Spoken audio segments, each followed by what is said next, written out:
सतगुरुदेव की जय। सर्वसंग से प्रार्थना है। सत्संग प्रारंभ हो रहा है। कृपया सत्संग स्थल पर शांतिपूर्वक विराजमान होकर के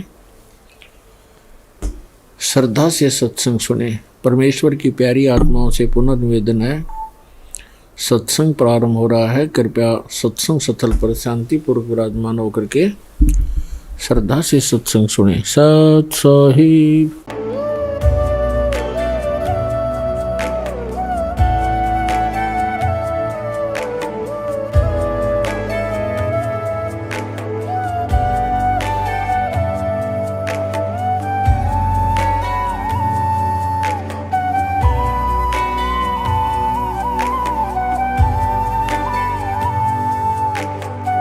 पूर्ण परमात्मा पाप कर्म दंड को भी काट सकता है। अभी तक जिस भी संत व महापुरुष से मिले, उन्होंने यही बताया कि पाप कर्म फल भोगने से ही समाप्त होगा। वो प्रभु कौन है जो पाप कर्म को काट देता है, वो काल के बंधन से छुड़वा देता है। उसका क्या नाम है, पूजा की विधि क्या है? कृपया अवश्य सुनिए जगत गुरु तत्वदर्शी संत रामपाल जी महाराज के अमृत वचन। परम पिता परमात्मा पूर्ण ब्रह्म, सर्व सृष्टि रचनहार, कुल के मालिक कबीर साहब जी की असीम कृपा से आप पुण्यात्माओं को ये सत्संग सुनने को उपलब्ध हुआ।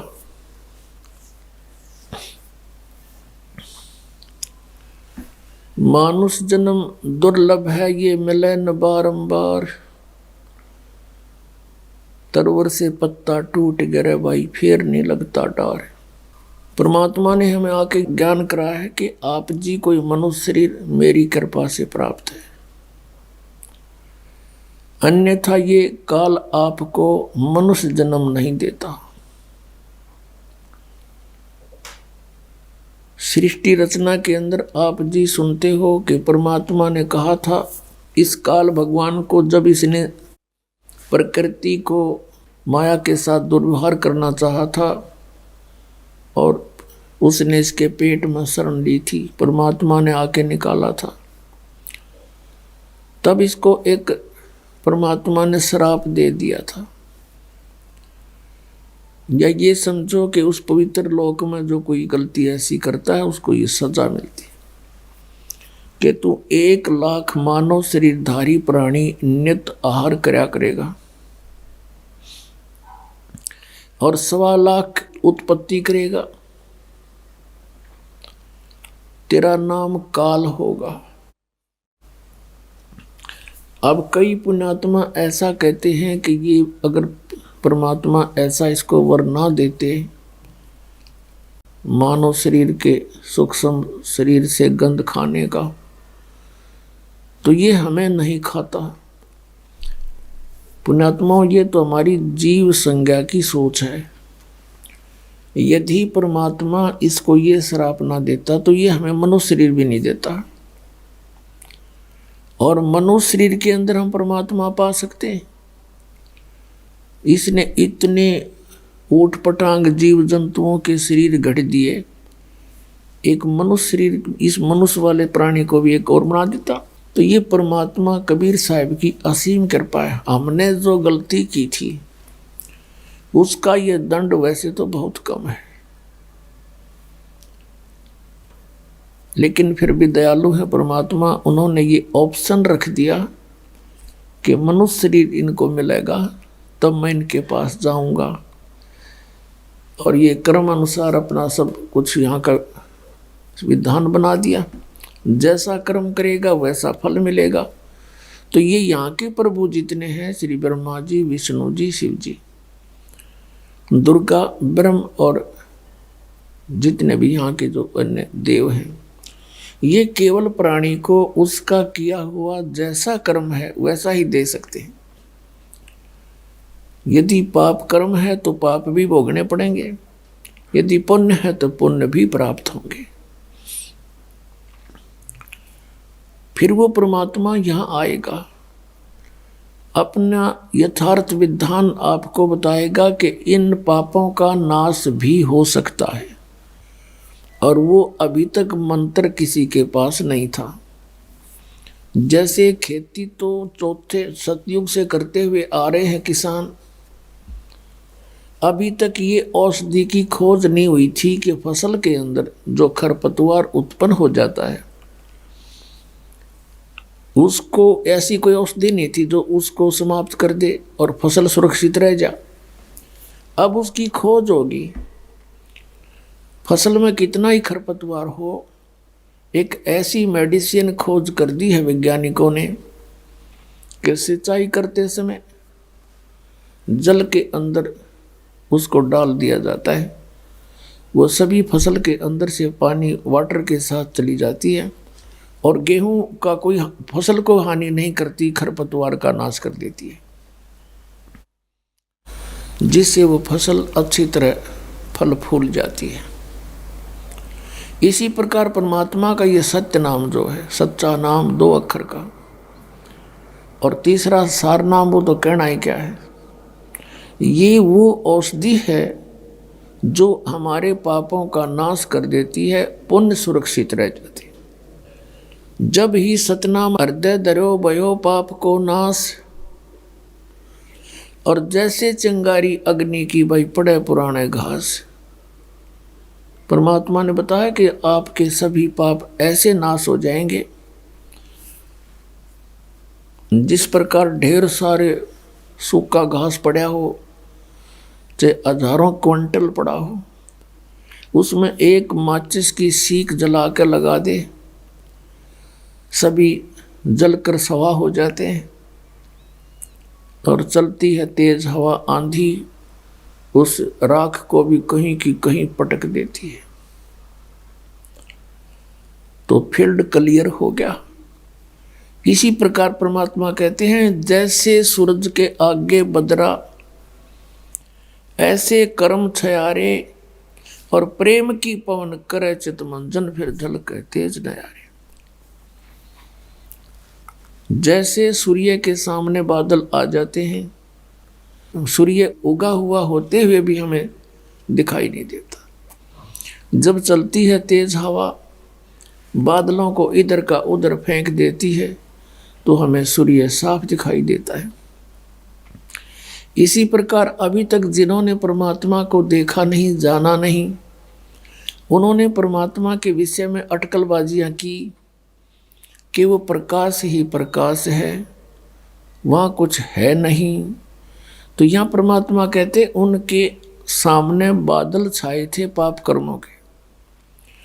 कर्मों के छाया ऐसे थी जैसे बादल आगे अड़गे हों, और उनके पास वो मंत्र था नहीं जिससे पाप नाश हो जा और जिससे वो परमात्मा को देख सके और यथार्थ सतीथि बता सके। जिन महापुरुषों को परमात्मा आए स्वयं आकर के मिले और उनको वो मंत्र दिया सतनाम 2 अक्षर का, उन्होंने वो साधना की और आंखों देखा अपनी दिव्य दृष्टि से परमात्मा को सचखंड के अंदर, और साथ जाकर भी देख कर आए, फिर वापस छोड़े, फिर उनकी दिव्य दृष्टि काम करने लगी, सतनाम से उनके पाप नाश हो गए। तो यहाँ बैठे भी वो सब चित्रण बताया करते थे परमात्मा का, और जिनको भगवान मिले नहीं उन्होंने परमात्मा को निराकार बताया है। अब ये समागम जो चल रहा है पुण्यात्माओं, ये बहुत ही महत्वपूर्ण दिन है हमारे लिए, पूरे मानव समाज के लिए, सभी प्राणियों के लिए। फाल्गुन महीने की द्वादशी यानी फाल्गुन सुदी द्वादशी, चांदनी द्वादश, और सन 1727 और संवत 1784 को दिन के 10 बजे परमात्मा जिंदा महात्मा रूप बना के अपने सतलोक से, उस धूलोक से चलकर आया। गांव छुडानी के जंगल में जहाँ पर आदरणीय गरीबदास साहिब जी गौवें चरा रहे थे, 10 वर्ष के बालक थे। उनके साथ में गांव के और भी बड़ी उम्र के ग्वाले भी थे। 150-200 गौवें वो रखा करते थे। बहुत बड़ा क्षेत्र था, बहुत ज़्यादा जमीन थी गरीबदास जी के, लगभग 1400 एकड़ जमीन थी। उसमें बिजाई बहुत कम होती थी, वर्षा ही एक खेती का साधन था, या कोई रहट कुएं वगैरह होते थे, नहरें नहीं थी, जिस कारण से अधिकतर चरागा और पशुधन ही पाला करते थे। परमात्मा वहां आए और गरीबदास साहिब जी तथा अन्य भक्त, अन्य वो पाली वहां पर एक जांडी के पेड़ के नीचे रोटी खावा थे, भोजन खा रही थी। परमात्मा जिंदा महात्मा के रूप में वहां प्रकट हुआ और थोड़ी सी दूर से आते हुए नजर आए। कबलाना गांव से छुडानी गांव का रास्ता उसी जांडी के पेड़ के साथ से गुजरता था। तो उन्होंने सोचा, पाड़ियों ने, कि ये कोई रास्ता चलता फकीर आ गया है। उनसे कहा, महाराज भोजन पाओ। परमेश्वर ने कहा, भोजन मैं पाके आया हूँ भाई, अपने गांव तक। पालियों ने पूछा, कौन सा गांव आपका? कि मेरा गांव सतलोक है। कितनी दूर है बाबा जी यहाँ से? परमात्मा ने कहा, 16 शंख कोस की दूरी पर। बात उनके समझ में आई नहीं। फिर उन्होंने कहा, महाराज हम अतिथि को ऐसे नहीं जाने देते, हमारा अनादर होता है, हमें पाप लगेगा। आप तो महात्मा भी हैं, कुछ ना कुछ आहार तो करना ही पड़ेगा, खाओगे नहीं तो दूध तो पीना ही पड़ेगा। अभी गऊओं का दूध निकाल देते हैं। कुछ ऐसी भली गायें होती थी, उनका किसी टाइम दूध निकाल ले। परमेश्वर ने कहा, भी मैं कुंवारी गाय का दूध पीता हूँ, पिला दो। तो वो पाली कहने लगे, बाबा जी तेरी नीयत ठीक को नहीं, मजाक करते हो आप भी हमारा कोई स्वीकार करना नहीं चाहते हमारी भेंट।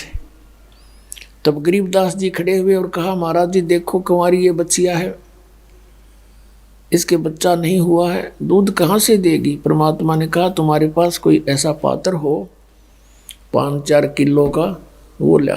तो वहाँ एक लस्सी ले जा करते, छोटा मटका था मिट्टी का, वो खाना खुना खा कर उन्हें मांझ धोकर दर रखा था। कहा, महाराज जी ये रहा। परमात्मा ने कहा, इसके नीचे रखो, थनों के सतन के नीचे। गरीबदास 10 वर्ष के बालक लेकर बैठ गए और कहा, देखो जी दूध कैसे आवेगा? परमात्मा ने कमर पर थपकी मारी उस गऊ के और कहा, बेटा ऐसे आएगा। उसी समय लंबे लंबे सतन हो गए और दूध का पात्र भर दिया, धार चल पड़ी। तो आधा परमात्मा ने पिया, शेष उन पालियों से कहा, ले भाई तुम भी पी लो ग्वालो, ये अमृत है, ये सचखंड सतलोक से आया है। वो पाली तो कहने लगे, हम नहीं पियो, पाप का दूध है, कुंवारी गाय का है, जंतर मंत्र से किया है, और तेरा पता ना तू किस जाति का है। गरीबदास जी कहने लगे, लो महाराज मुझे दे दो। आधा शेष उन्होंने पी लिया। फिर परमात्मा ने उनको अपने ज्ञान से परिचित कराया।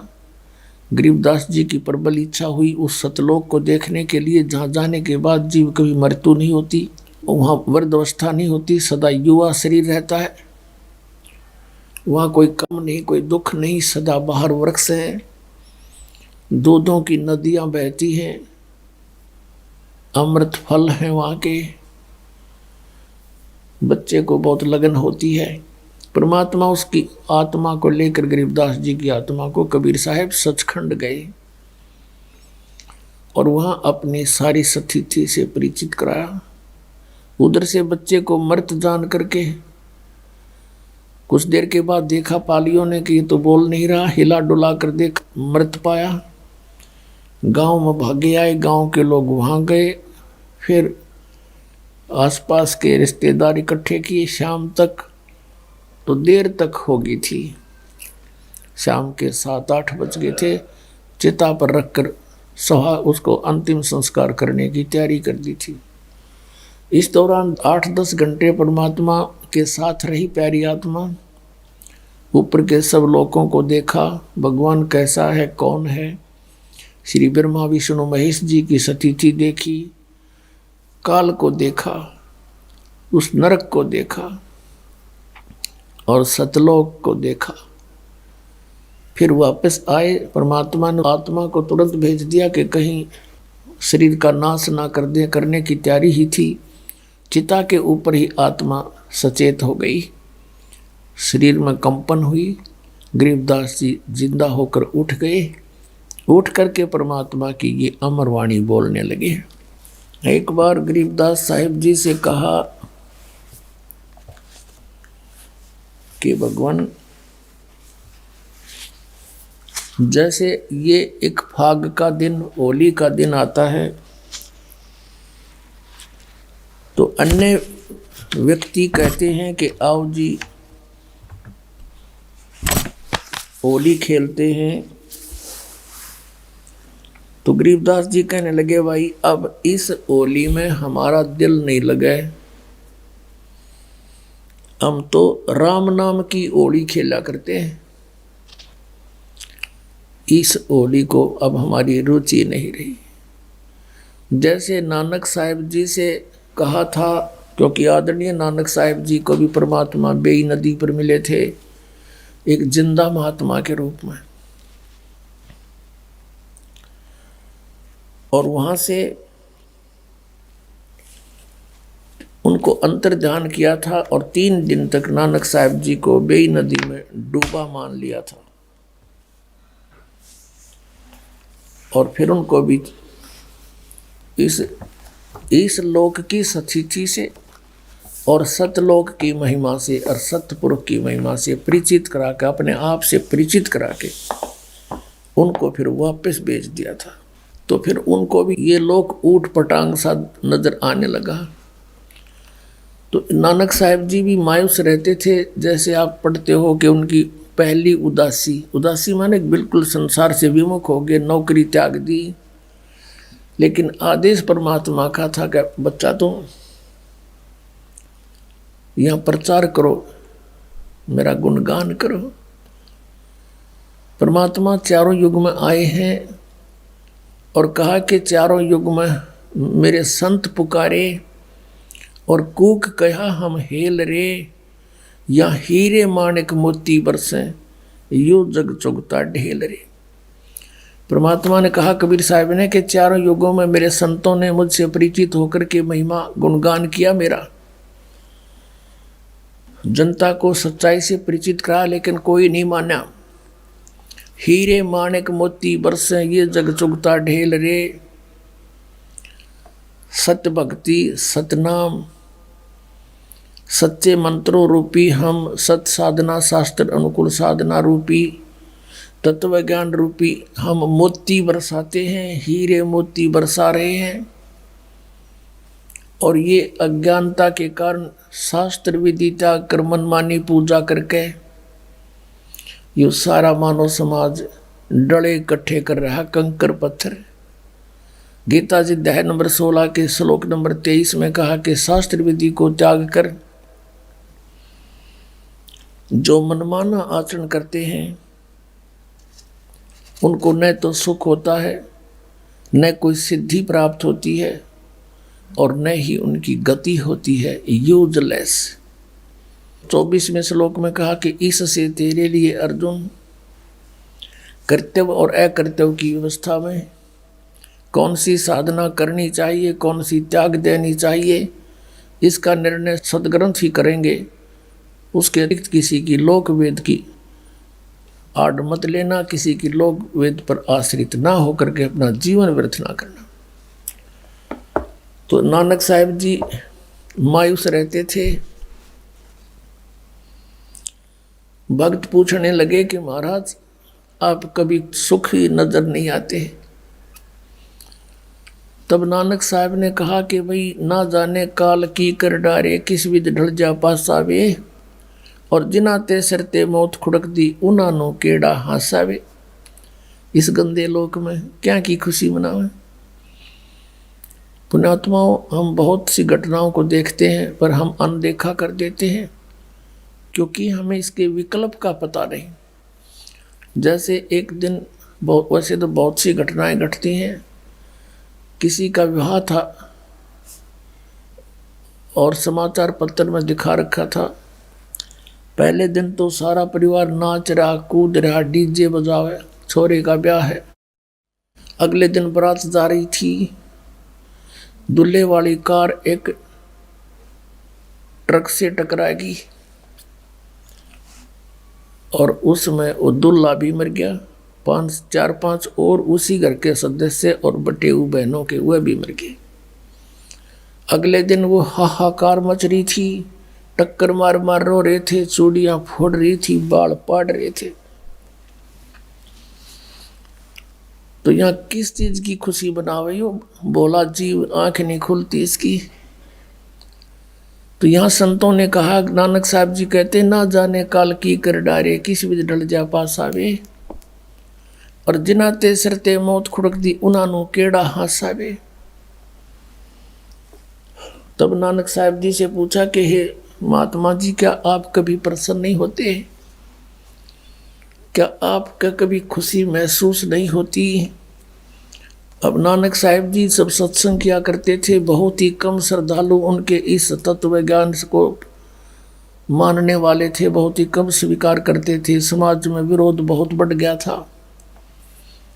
तो तब कहा करते, साध मिले साढ़े शादी होंदी और विछड़ जा दिलगिरी वे, अख दे नानक सुनो जहाना मुश्किल हाल फकीरी वे। यूँ कहा करते श्री नानक देव जी कि जब मेरे ये साध भक्त सत्संग श्रवण करने के लिए एज इट इज आ जाते हैं, मुझे बड़ी खुशी होती है। उस दिन हमारा शादी होती है और जब ये यहाँ से जाते हैं सत्संग सुनकर, तब मुझे दिलगिरी हो जाती है, मेरी मायूसी छा जाती है, बढ़ जाती है चिंता। किस बात की? कि ये बच्चे मुश्किल से सेट किए हैं भगवान के मार्ग पर और बाकी अन्य जितने भी संत पंथ ये सभी काल के मार्ग को दृढ़ा रहे हैं। और ये डर बना रहता है कि कोई इन बच्चों को भ्रमित ना कर दे, क्योंकि वो बहुसंख्या के अंदर है और इनका जीवन नाश हो जाए। और जब ये ज्यों के त्यों वापस आ जाते हैं, इनमें कोई हानि नहीं दिखती। ये मेरी एक खेती है, परमात्मा ने मेरी ड्यूटी लाई है, उसके ज्ञान को दृढ़ करूं। तो कहते हैं ये ज्यों के त्यों आ जाते हैं तो मेरी खुशी का कोई ठिकाना नहीं होता। साध मिले साढ़े शादी होंदी, विछड़ जा दिलगिरी वे, अख दे नानक सुनो जाना मुश्किल हाल फकीरी वे। फकीरी माने भक्ति के मुश्किल है या भक्ति, क्योंकि काल ने इतने अड़ंगे अड़ा रखे हैं, सबको भ्रमित कर रखा है, शास्त्र विरुद्ध साधना पर दृढ़ कर रखा है। और इनके आने से, वापस आने से हमारी खुशी होती है।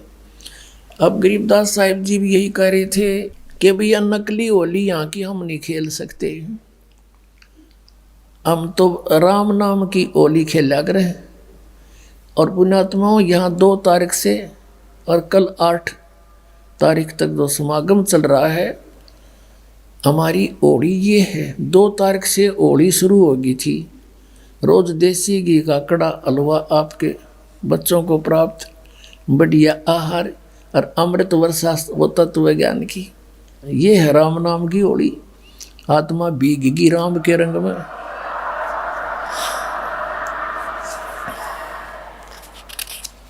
आप जी ने कबीर सागर में कल पढ़ा था कि परमेश्वर कबीर जी ने कहा था कि 12वां पंथ जो गरीबदास जी का होगा, उसमें गरीबदास जी के द्वारा मेरी महिमा की वाणी प्रकट होगी। यथार्थ ज्ञान मैं उसके माध्यम से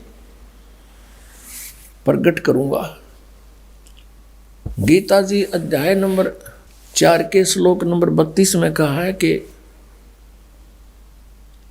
उस परमेश्वर के मुख से उच्चारित वाणी में ये भक्ति मार्ग यज्ञों की जानकारी विस्तार के साथ कही गई है।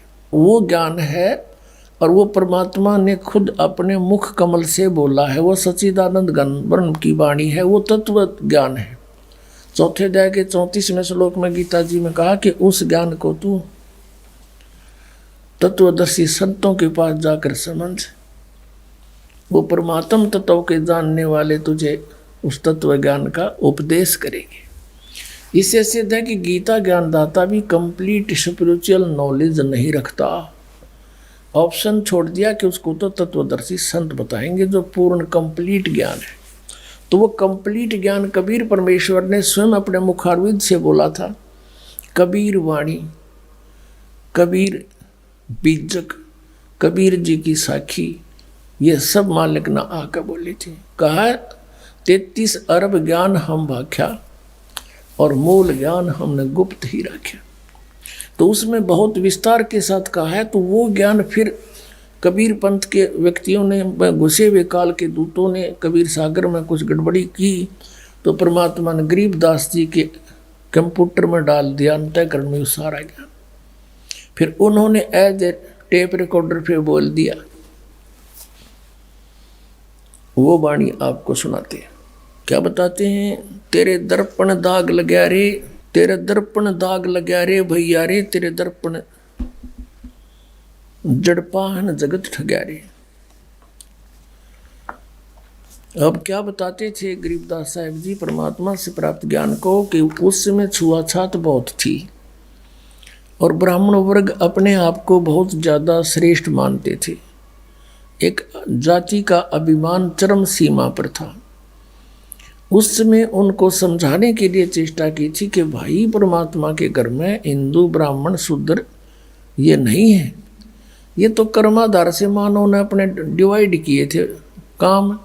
अब तुम एक दूसरे से इतने दूर हो गए, तुम एक पिता की जीव हो, माँ के पेट में भी तुम एक ही स्थिति में थे।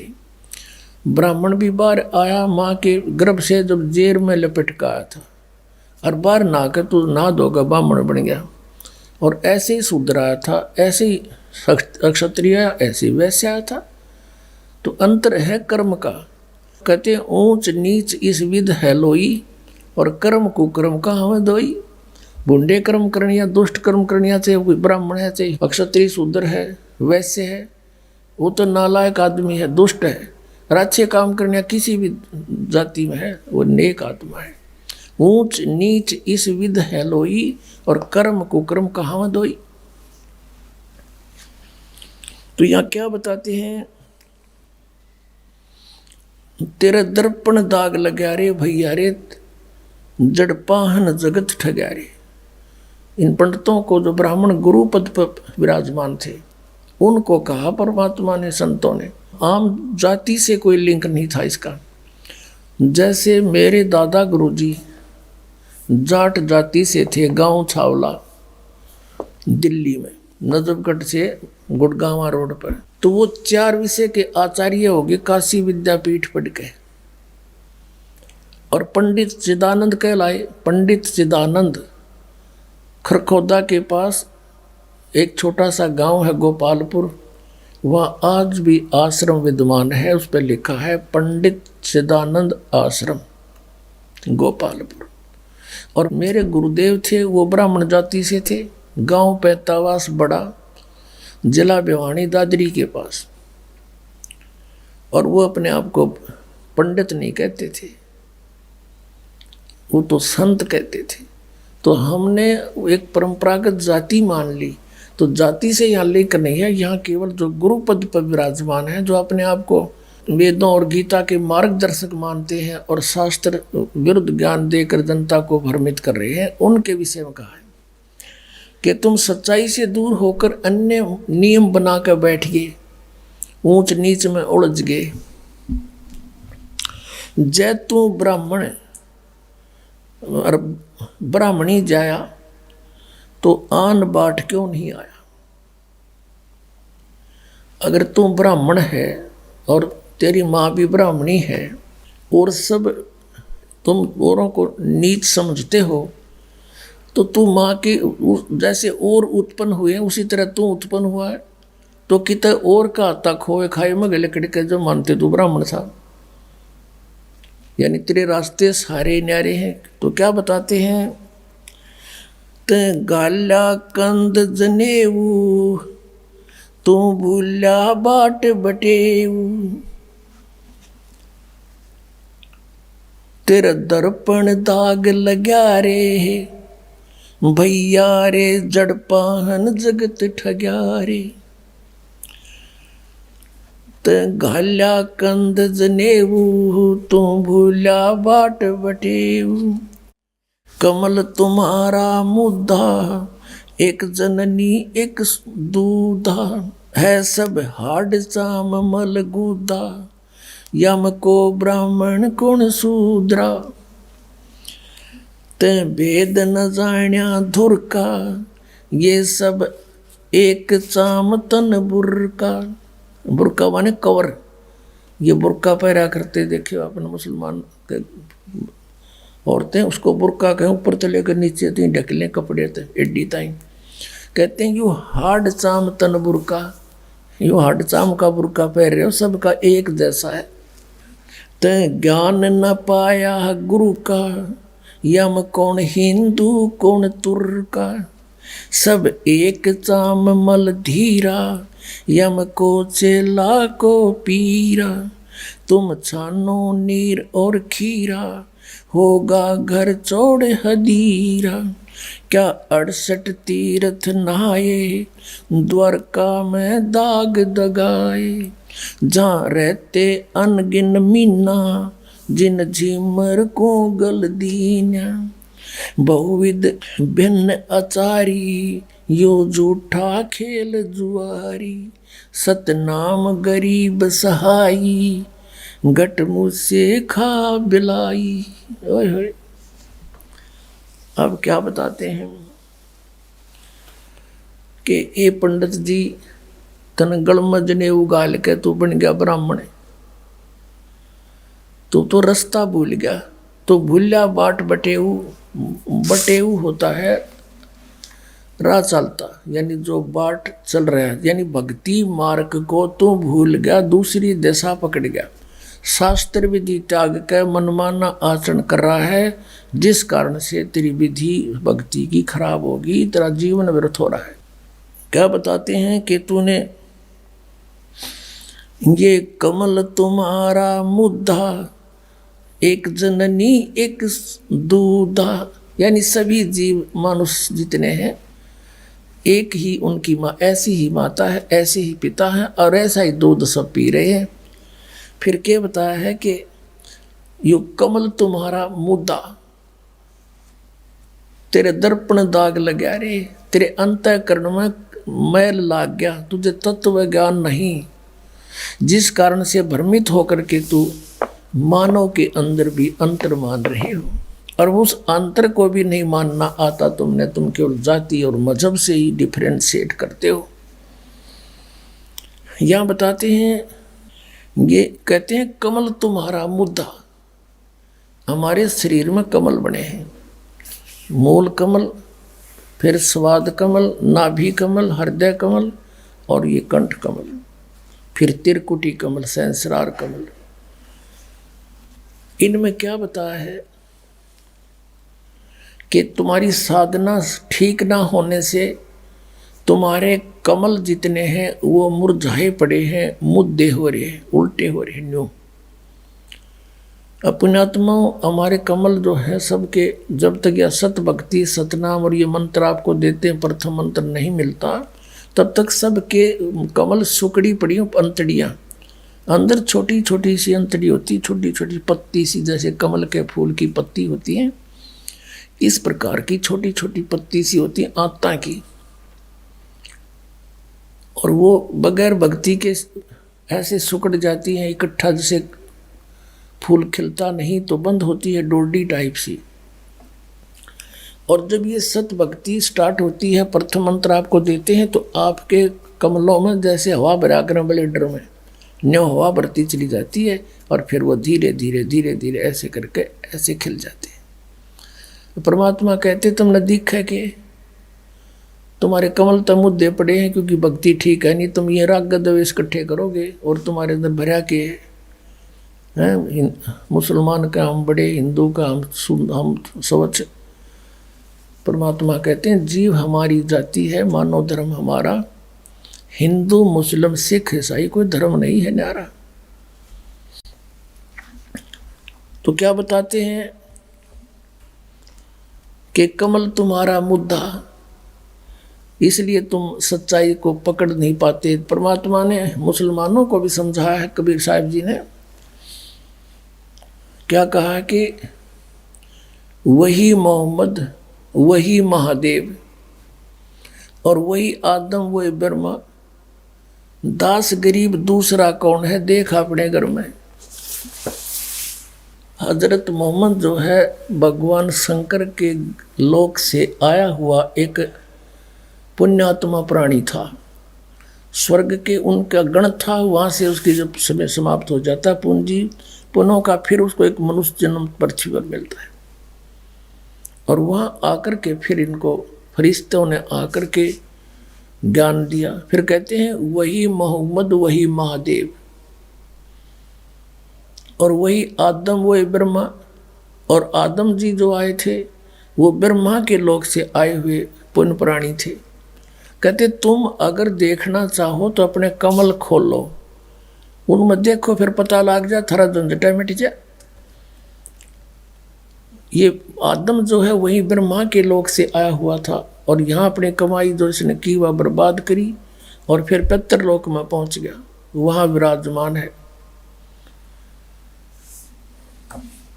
तो क्या बताते हैं, ते भेद न जाना धुर का, सब एक चाम तन बुर का। तन दुर का ज्ञान नहीं, पूर्ण ज्ञान नहीं है। ये सब का एक जैसा शरीर, एक बुरका है, ऊपर तो कवर सा कपड़े का कपड़ा डाल रखा है तुम्हारे ऊपर, चोला। ते ज्ञान न पाया गुरु का, इसमें कौन हिंदू को तुर का। कबीर साहब कहते हैं गुरु बिन का हुन पाया ज्ञाना, जो थो था बुस छड़े मूड किसाना। गुरु बिन वेद पढ़े जो प्राणी, समझे न सार रहे अज्ञानी। तो यहाँ गरीबदास जी कह रहे हैं ते ज्ञान न पाया गुरु का, तेने गुरु नहीं मिला तुमने।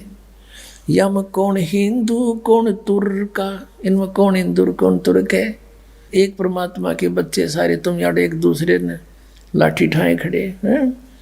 परमात्मा कहते हैं कोई कहे मारा राम बड़ा है,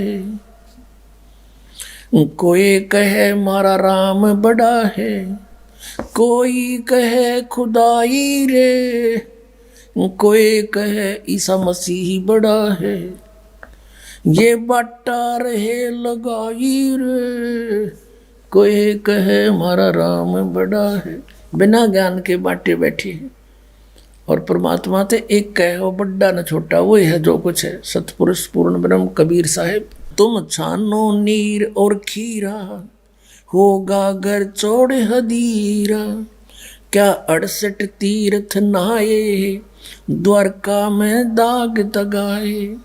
जहाँ रहते अनगिन मीना, जिन जिमर को गल दीना।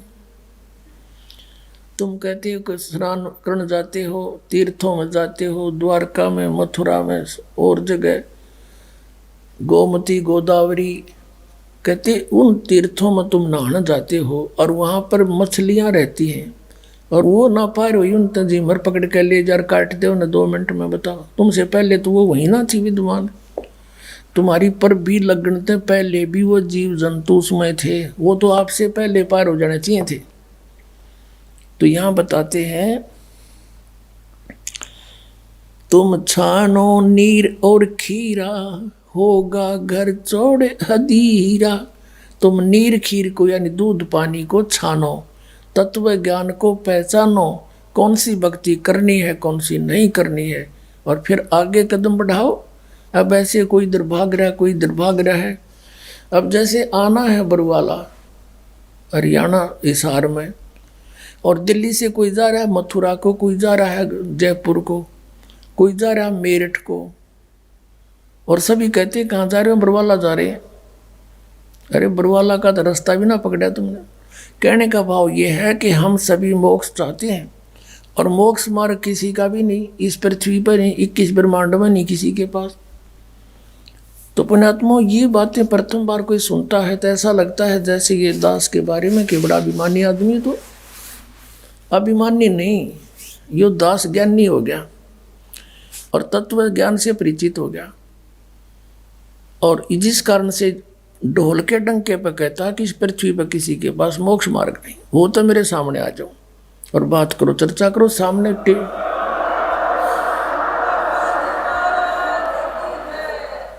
और कराओ एक चैनल बुक और ये होने लग रहा है साधना चैनल पर। सब छुपे बैठे, कोई नहीं आगे आता।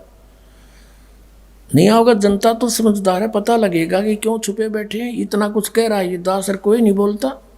बहुविध भिन्न अचारी, यो झूठा खेल जुआरी, सतनाम गरीब सहाई, गट मुझसे खा बिलाई। कहते हैं एक सतनाम, गरीबदास जी कहते हैं एक सतनाम ही सच्चा सहारा है जीव का, अन्यथा ये मन इस जीव को दुखी कर रहा है, बर्बाद कर रहा है। आज हमारे रंग संत समागम है रे, कथा कीर्तन गावन जावन बहुत सुने प्रसंग, मन की कुटिलता छूटत नाही, यो मन बसे भुजंग। दिल दरिया में भंवर पड़त हैं, उठत अंत तरंगा, त्रिकुटी महल में जा बसोरे, जा बह से मुख गंगा। कहा कहूँ कछु कही न जाइए, मूरत अचल बिहंगा, अरस पियाले सतमद वाले, कहा को गोटो भंग। कहा कहूँ कुछ कही न जाई, मूरत अचल बिहंग, अरस पियाले सदमत वाले, काहे को गोटो भंग।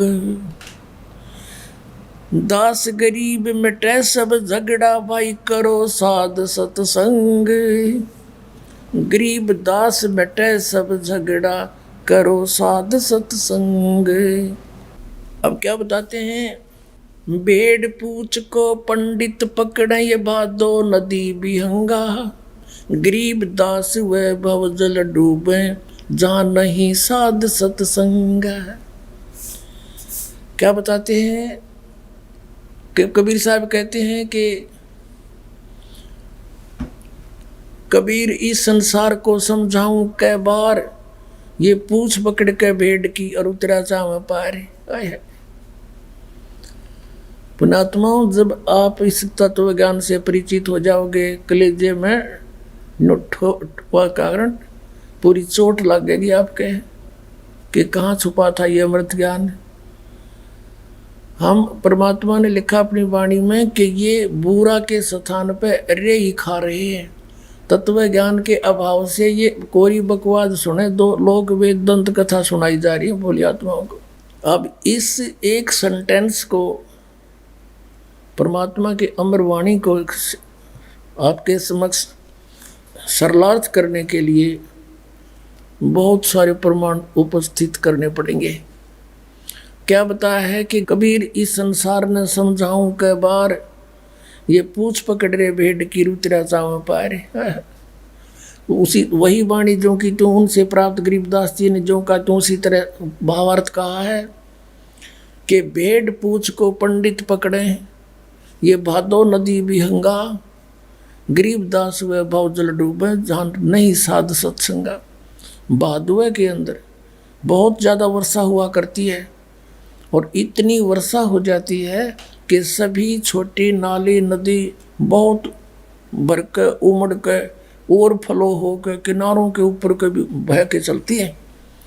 परमात्मा कहते हैं ये संसार सागर, ये संसार से पार होना समझ लो भादुए की नदी है, और उससे पार होने के लिए किसी गुरु ने विधि बता रखी है कि भेड़ की पूंछ पकड़ ले या तुझे पार करेगी। Quite impossible.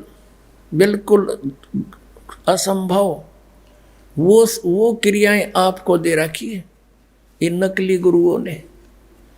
जैसे राधा स्वामी, धन धन सतगुरु, सच्चा सौदा, सिरसा वाले, जय गुरुदेव वाले, ये सारे पांचों नाम काल के दें और बात करें सचखंड जान की भेड़ की पूछ पकड़ के और दरिया पार होना चाहते हैं। उसकी विधि है दरिया पार होने की, एक नौका हो, बढ़िया मल्ला हो और फिर बहरों से बचाता हुआ परले किनारे जा छोड़े। वो तत्वदर्शी संत हो, सतनाम रूपी नौका हो तो बहुजल से पार होने में कोई दिक्कत नहीं, और सच्चा गुरु साथ उसका मल्ला हो, खेवटिया हो।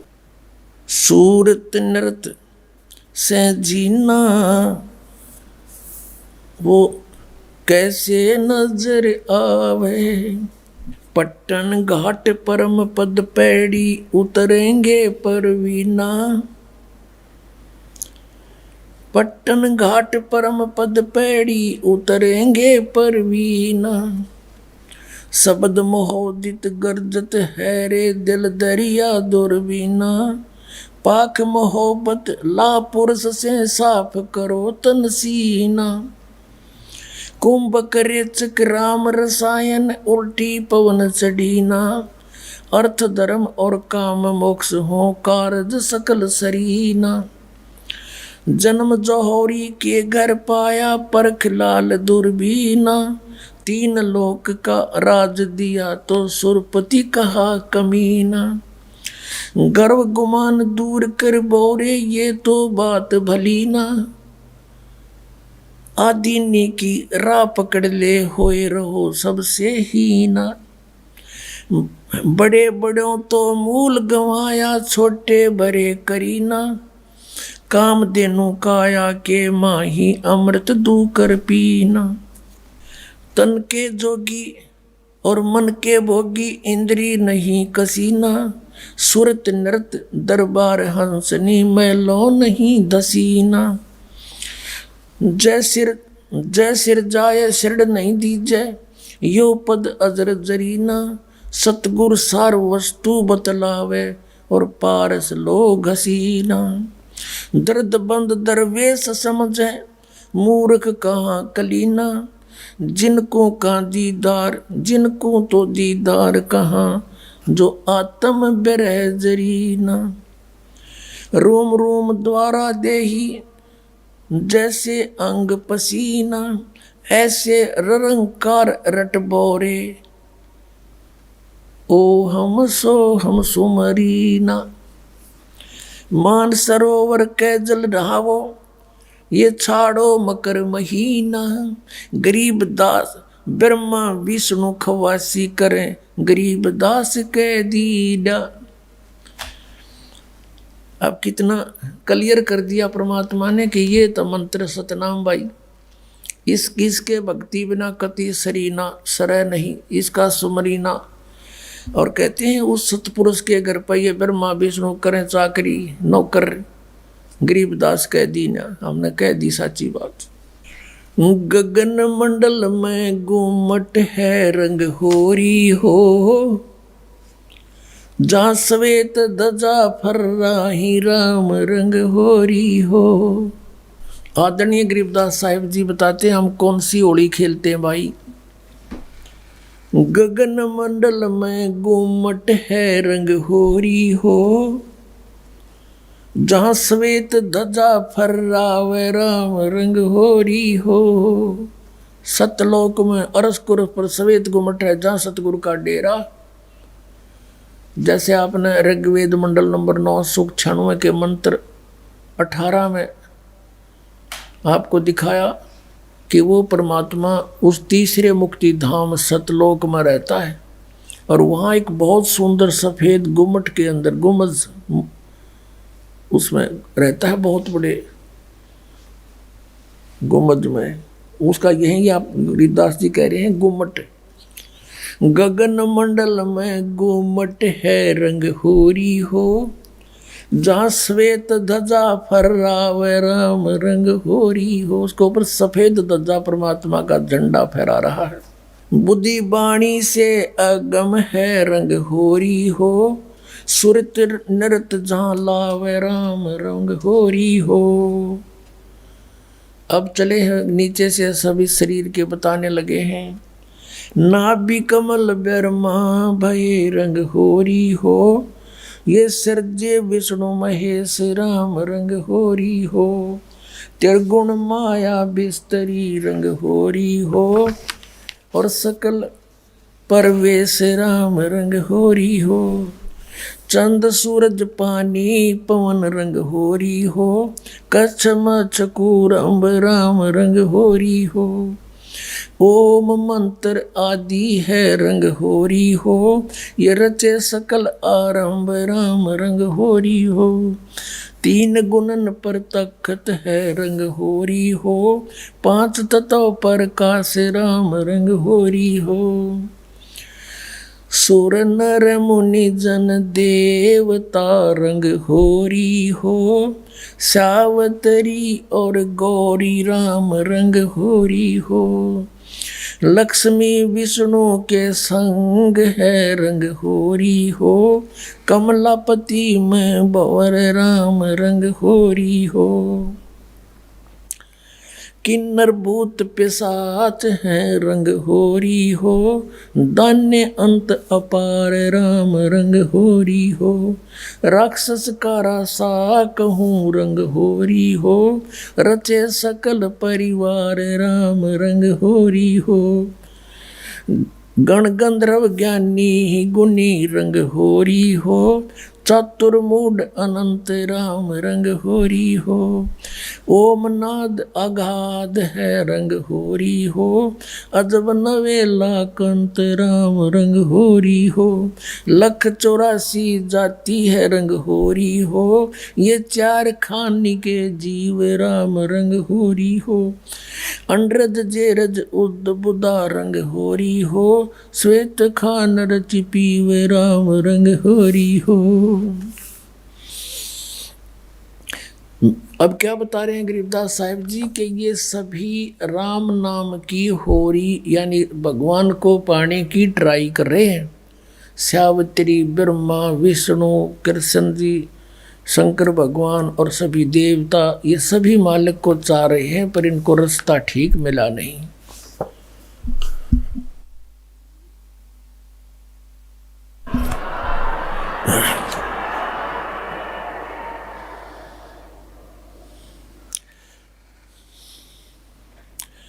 आत्म और परमात्मा रंग होरी हो, एक देही में दो राम रंग होरी हो। सतगुरु मेला करते है रंग होरी हो, चलो अगमपुर धाम राम रंग होरी हो। दिल की अंदर द्वीप है रंग होरी हो, वो अगम भूमि स्थान राम रंग होरी हो। शून्य सरोवर हंस मन रंग होरी हो, वहाँ खेले फाग बसंत राम रंग होरी हो। कहते हैं शून्य सरोवर में यानी ऊपर शून्य शिखर में एक सरोवर है, मान सरोवर है, और वहाँ सभी आत्माओं का पति वो एक दुल्हा यानी सतपुरुष वहाँ परमात्मा है, उसके साथ हम सब होली खेलेंगे या नकली दुल्हों के साथ हम होली खेलते हैं। बहुत जन बीत गए। क्या बताते हैं? सोन सरोवर अंश मन रंग होरी हो, वहाँ खेले फाग बसंत राम रंग होरी हो। विष्णु शंकर से खेल ही रंग होरी हो, ये सुर नर मुनि जन संत राम रंग होरी हो। वो दुल्हा साहब एक है रंग होरी हो, ये दुल्हन शंख असंख राम रंग होरी हो। घाट बाट इनको पावे नहीं रंग होरी हो, वो अवगत मार्ग बंक राम रंग होरी हो। अब क्या बता रहे हैं कि सभी ये ब्रह्मा विष्णु महेश और सभी उस परमात्मा से होली खेलने के लिए फिर रहे हैं, ट्राई कर रहे हैं, और वो दुल्हा एक है सतपुरुष जिसको सभी खोज रहे हैं। और दुल्हन शंख असंख राम रंग होरी हो, वो दुल्ला साहिब एक राम रंग हो रही है। यानी उसी से खेलने बात बनेगी, उसी की प्राप्ति के लिए प्रयत्न करने से आपका जीवन सफल होगा। इसका कहने का तात्पर्य, आप किसी अन्य के साथ होली खेलते हो, जैसे एक तो इस यहाँ का जो त्योहार होली, इससे मिलता जुलता एक उदाहरण दे रहे हैं कि जैसे आप जी अपने पति के साथ होली खेलती हैं या कोई और नाती से खेलते हैं। कहते हैं कोई तो ब्रह्मा जी को इष्टमान कर उसकी पूजा कर रहा है, उसके होली खेल रहा है, कोई विष्णु जी से खेल रहा है, कोई शंकर जी से खेल रहा है, कोई हनुमान जी से खेल रहा है, कोई श्याम जी है और कोई भैरव भूत बतालों से। कहते तुम इनसे होली खेल रहे हो, इसे कोई यूज नहीं। वो एक है होली खेलन जोगा सतपुरुष, उससे खेलो होली। ये नकली होली इन गिला खेलते हैं बहुत दिन हो गए। ये भी नासवान, तुम भी मृत्यु को प्राप्त हो जाओगे। श्रीमद् भगवत गीता अध्याय नंबर 4 के श्लोक नंबर 5 और 9 में गीता ज्ञानदाता कहता है, अर्जुन तेरे और मेरे बहुत जन्म हो चुके, तू नहीं जानता मैं जानता हूँ।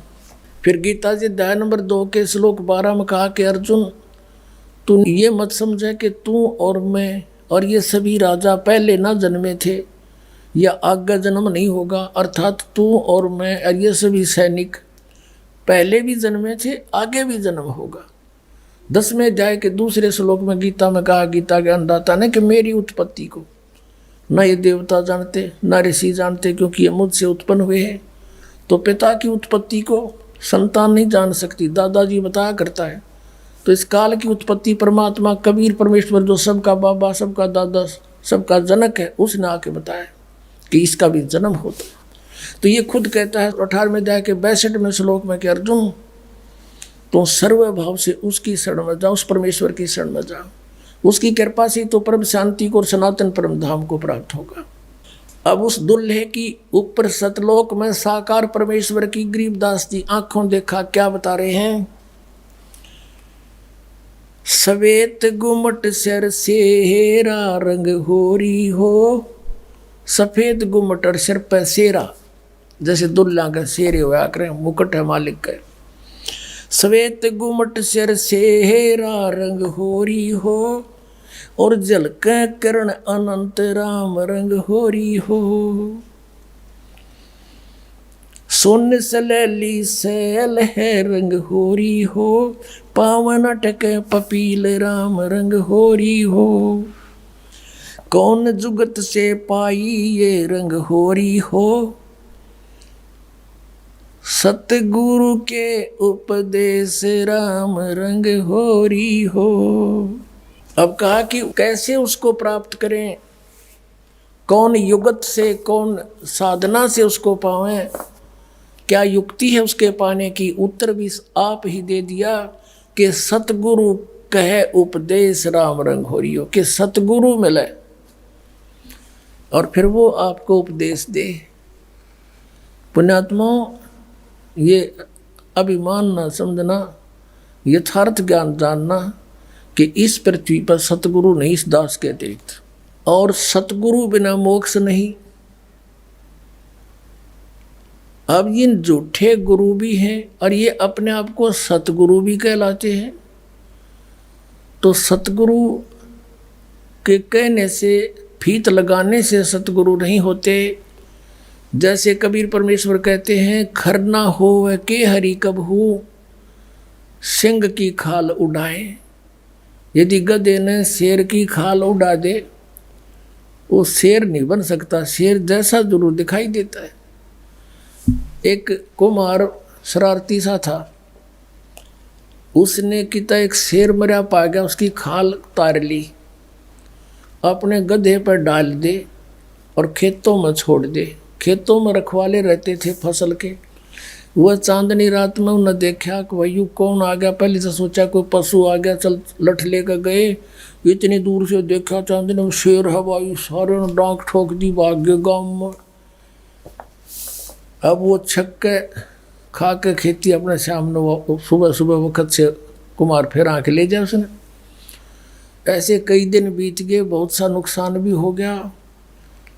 तो वो कहने लगे, अब गांव में चर्चा चली, आसपास के गांव में भी चर्चा गई कि भाई एक शेर आवे है और खेती घना नुकसान करे।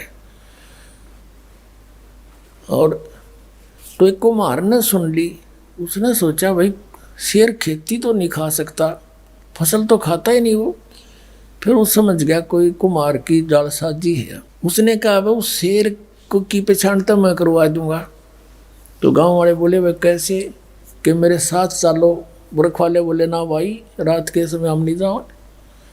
उसने उनको समझा बुझा के तुम वृक्षों पर चढ़ जाइयो और मैं भी तुम्हारे साथ चढ़ जाऊंगा, कुछ लीला करना चाहूँ, मेरी सहयोग दो। चल भाई, वो अपने 5-4 गधे आके ले गया उड़े और वो छोड़ दिए फसल तो बाहर बनी में थोड़ी सी दूरी पे, और वो चढ़ गए वृक्षों पर। अब उसको भी डाउट था कि सचमुच शेर हो। तो थोड़ी सी देर में वो शेर आ गया, सब लोगों को देखो वो आ गया, वो आ गया, वो खाने लग रहा, खेती फसल खाने लग गया।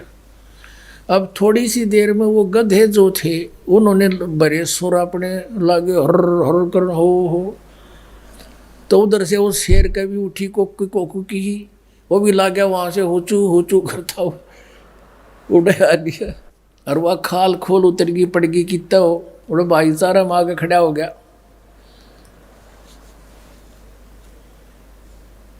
तब वो उनकी मच्छी बदी कुमार ने तो पहचान दिया कति सागी गद आए है। नीचे उतर का आया नो बोला यो रहा थारा शेर भाई।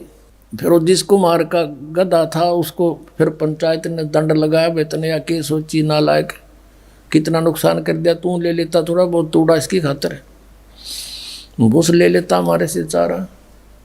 तो कहने का भाव ये है कि गधे और शेर का बोली तो मेरा पटेगा, सतगुरु का पता नकली और असली का इस ज्ञान से पता चलेगा। ये बोली है, बोली से पता चलेगा कौन सतगुरु है, कौन सतगुरु नहीं है, कौन नकली है, कौन असली है। अब क्या बताते हैं, खेचरी भूचरी चाचरी रंग होरी हो, खेचरी भूचरी चाचरी रंग होरी हो, और अकल अगोचर जान राम रंग होरी हो, उन मनी घर आसन करो रंग होरी हो, वो पावे पद निर्वाण राम रंग होरी हो, 12 दल में बैठिए रंग होरी हो, उल्टा नाभ समोव राम रंग होरी हो, तिरकुटी भंवर गुंजार ही रंग होरी हो, और स्वर्ण कलश को बह रंग होरी हो, अमृत धारा बरस ही रंग होरी हो, ये पीवन संत सुजान राम रंग होरी हो। फिर क्या बताते, नाम की सरवर ए नहीं रंग होरी हो, होता मूल उचारे राम रंग होरी हो। कहते हैं कि ये चाचरी भूचरी खेचरी उन्मनी इनसे मालिक प्राप्ति नहीं है, नाम की सरवर है नहीं रंग होरी हो, यानी नाम की बराबरी कुछ नहीं कर सकता नाम से जो लाभ होगा। नाम की सरवर है नहीं रंग होरी हो, होता मूल उचार राम रंग होरी हो, यानी जिसके पास वो मूल मंत्र है, मूल ज्ञान है, मूल नाम है, उससे लाभ होगा। फिर बताते हैं, काल कर्म का नाश कर रंग होरी हो, अजप्पा जाप जपै राम रंग होरी हो। अजप्पा श्वास उश्वास से, पान अपान में भेव राम रंग होरी हो, तन मन की जपे से राम रंग होरी हो, श्वासा सुमरण कीजिए रंग होरी हो, ऐसे हो परवेश राम रंग होरी हो। कहते श्वासा सिमरण कीजिए, श्वास उश्वास से सिमरण कीजिए, ऐसे प्रवेश होगा उस महल में जहाँ सब सखियों का दुल्हा रहता है। श्वासा सुमरण कीजिए रंग होरी हो, ऐसे हो परवेश राम रंग होरी हो, नाम की सरवर है नहीं रंग होरी हो, होता मूल उचार राम रंग होरी हो, काल कर्म का नाश करे रंग होरी हो। अजप्पा जाप जपंत राम रंग होरी हो, ओम सोहम नाद भरे रंग होरी हो, ये परख नवेला कंत राम रंग होरी हो।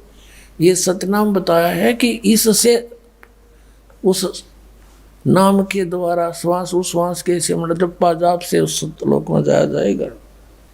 मन राजा खेलन चला रंग होरी हो, तिरबेणी के तीर राम रंग होरी हो। मन राजा खेलन चला रंग होरी हो, पर पटन की सैल राम रंग होरी हो, पावन टके पपील के रंग होरी हो, ये पंडित लादे बैल राम रंग होरी हो, जावा महल कबीर का रंग होरी हो, राई ना ठहराव राम रंग होरी हो।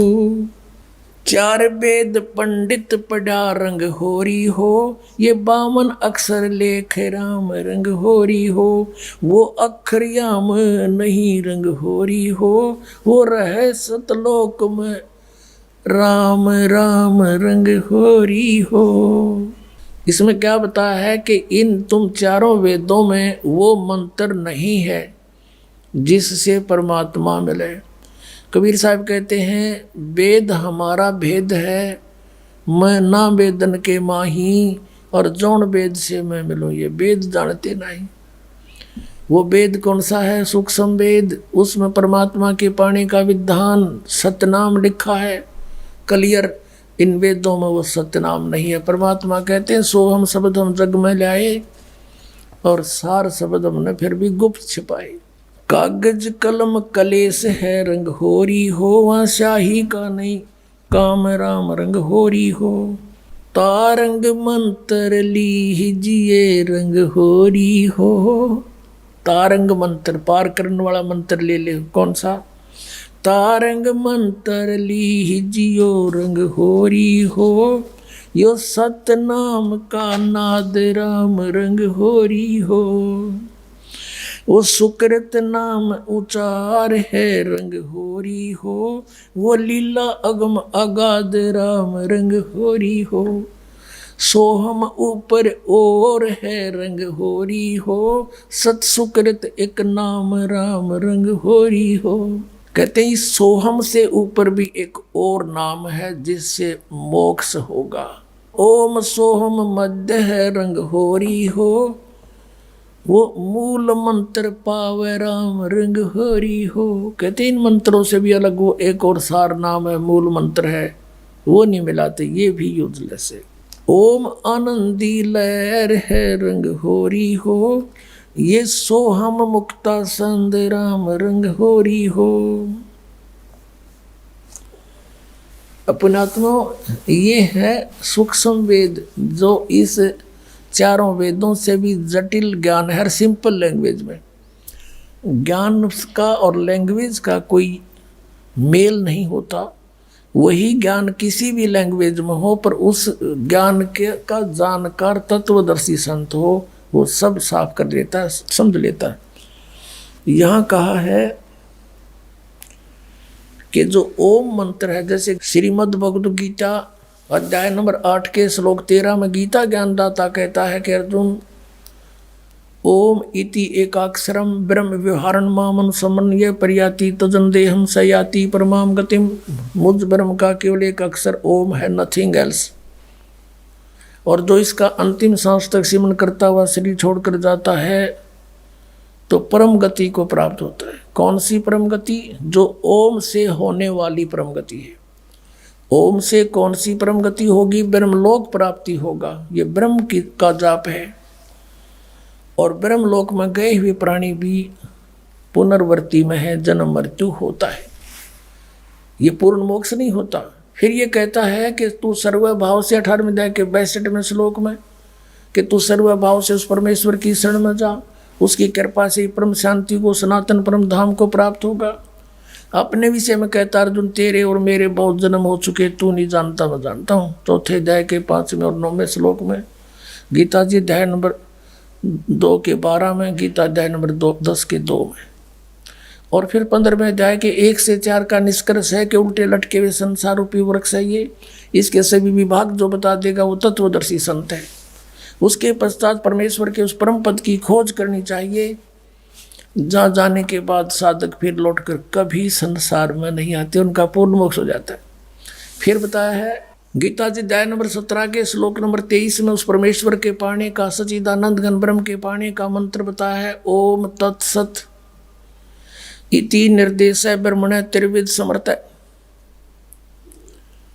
ब्रह्मण माने सच्चिदानंद घन ब्रह्म, सच्चिदानंद घन ब्रह्म यानी परम अक्षर ब्रह्म।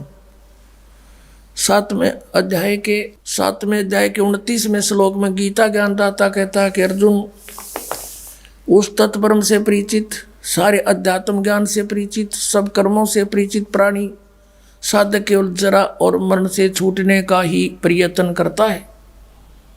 वो यहाँ की किसी वस्तु की इच्छा नहीं रखता। 8वें अध्याय के प्रथम मंत्र में गीता ज्ञान दाता से अर्जुन ने प्रश्न किया, फिर किम तत्परम पुरुषोत्तम, कि हे कृष्ण वो कौन है फिर तत्परम बता मेरे को। 8वें अध्याय के 3 श्लोक में गीता जी में कहा कि वो परम अक्षर ब्रह्म है। गीता अध्याय नंबर 15 के श्लोक नंबर 16 और 17 में 3 पुरुष बताए, एक सरपुरुष एक अक्षर पुरुष। 15वें अध्याय के 16वें श्लोक में 2 पुरुष, सरपुरुष अक्षर पुरुष, ये दोनों नाशवान, इनके अंतर्गत जितने प्राणी वो भी नाशवान। जीवात्मा किसी की नहीं मरती, ये तो अंडरस्टूड है। फिर 15वें अध्याय के 17वें श्लोक में स्पष्ट किया है कि उत्तम पुरुष है तू अन्य, और परमात्मा थी उदारते, ये लोग तेरे आवेश से विवर्ती अवय ईश्वर है। वो परम अक्षर ब्रह्म है तीसरा, सरपुरुष अक्षर पुरुष तो 16वें श्लोक में, और उत्तम पुरुष इन 16वें श्लोक में वर्णित दोनों सरपुरुष और अक्षर पुरुष से कोई और है, वो परम अक्षर, वो उत्तम पुरुष वो है परम अक्षर ब्रह्म, जो 8वें अध्याय के 3 श्लोक में जिसके विषय कहा, और वही परमात्मा कहलाता है। वही तीनों लोकों में प्रवेश करके सबका धारण पोषण करता है, वो है अविनाशी परमात्मा परमेश्वर। तो गीता जी अध्याय नंबर 17 के श्लोक नंबर 23 में इन 3 पुरुषों का मंत्र न्यारा न्यारा बताया। अपनात्मा हमने जैसे जल पाना है, जल पाना है, हम पूजा जल की कर रहे हैं, वो कैसे मिले, कौन से औजार हैं जो जल प्राप्त हो। जमीन में जल है तो हैंडपंप लगाने का सारा जो इंस्ट्रूमेंट है वो सारे लाने पड़ेंगे, और फिर वो कोई पूजा नहीं कर रहे हमें, वो तो हम पूज्य वस्तु को पाने के लिए मेहनत कर रहे हैं, मजदूरी साधना कर रहे हैं। तो उस परम अक्षर ब्रह्म को यानी सच्चिदानंद घन ब्रह्म के पाने का ओम तत् सत यानी उस सतलोक में जाने का, उस परम पद में, परमेश्वर के उस परम पद में जाने का, जहाँ जाने के बाद फिर कभी लौटकर संसार में नहीं आते, वो ये साधन है, ये साधना है। ये ओम तत्सत कोई पूजा नहीं या मजदूरी है उस जल के पाने के लिए। ओम ब्रह्म का, सरपुरुष का, इस ओम नाम के जाप से 18वें अध्याय के 66वें श्लोक में ये ब्रह्म गीता ज्ञानदाता श्री कृष्ण में प्रवेश करके बोल रहा है। ये कहता कि सर्वधर्मान परित्यज्यमाम एकम शरणम व्रज, मेरे सतर की जो पूजाएं हैं ब्रह्म सतर की, उनको मुझे छोड़ दे, और उस एकम माने उस सर्वशक्तिमान जिसका बराबर दूसरा नहीं है उसके पास जा, फिर मैं तुझे सब पापों को छोड़ दूंगा, मुक्त कर दूंगा, तू चिंता ना करे। अब हमने किसी का कर्जा ले रखा है, कर्जा उतरा नहीं तो उसने मजदूर बना लिए, और हमारा किसी अच्छे साहूकार से जो है ना मेल हो गया और उसने उसका कर्जा दे दिया, ले भाई छोड़ इसको, मैं ले जाता हूँ, वहाँ मजदूरी करें, तेरे वहाँ बैठा दिया पंखे के तले नीचे कलम दिवा के, ले बेटा कराड़ा बढ़िया नौकरी दोगुना दूंगा तनख्वाह तुझे, तो वो आप पे छोड़ देगा, फिर मजदूरी नहीं कराएगा, उसका पैसा मिला। तो हम ओम नाम के जाप को, ब्रह्म के जाप को, ब्रह्मलोक में नाश कराते थे इस कमाई को, और ये 500 यज्ञ जो करते थे ये भी यही उसी ब्रह्मलोक में खा लेते थे देवता बन के।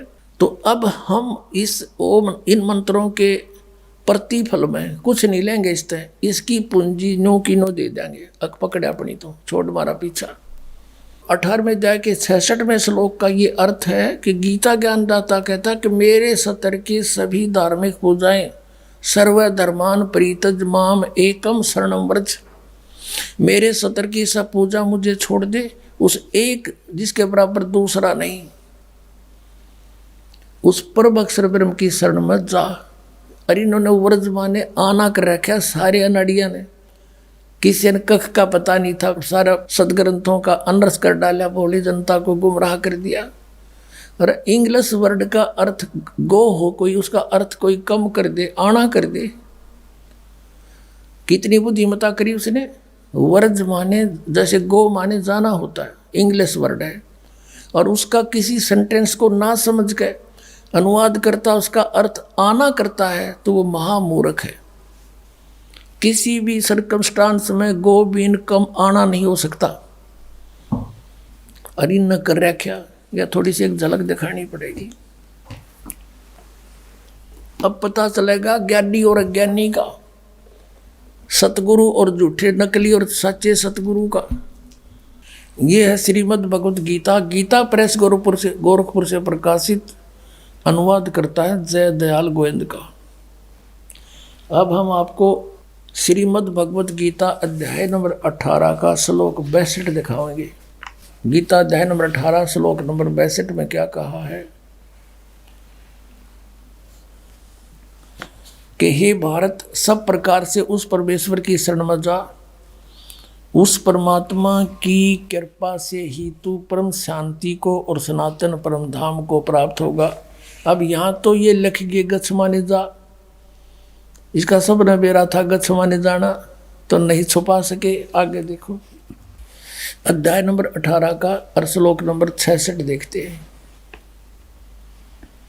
इसमें लिखा कि सर्वधर्मान प्रीतज माम एकम शरणम व्रज, ये व्रज शब्द है। अहम तवा सर्व पापे भ्या मोक्षामी मासुच, ये गीता ज्ञानदाता कहते। इन्होंने क्या अनुवाद किया है कि संपूर्ण धर्मों को अर्थात संपूर्ण कर्मों कर्तव्य कर्मों को मुझ में त्याग कर तू केवल एक मुझ सर्वशक्तिमान सर्वधार की शरण में व्रज माने आ जा। ये देखा बैठा बैठा रखे ने, मैं तुझे संपूर्ण पापों से मुक्त कर दूंगा, तू शोक मत कर। अब ये कह मेरी शरण में आ जा। गीता जी अध्याय नंबर 2 के और श्लोक नंबर 7 में अर्जुन तो पहले कहे मैं तो आपकी शरण में हूँ और मेरी बुद्धि इस काम करना छोड़गी। ये देखिएगा अध्याय नंबर 2 का और श्लोक नंबर ये 7 है, ये 7 नंबर श्लोक है। इसमें कहा है कि कायरता रूप दोष से अपहत हुआ स्वभाव वाला धर्म के विषय में मोहित चित्त हुआ मैं आपसे पूछता हूँ, जो साधन निश्चित कल्याणकारक हो वह मेरे लिए कहिए, क्योंकि मैं आपका शिष्य हूँ, इसलिए आपके शरण हूँ, मुझको शिक्षा दीजिए।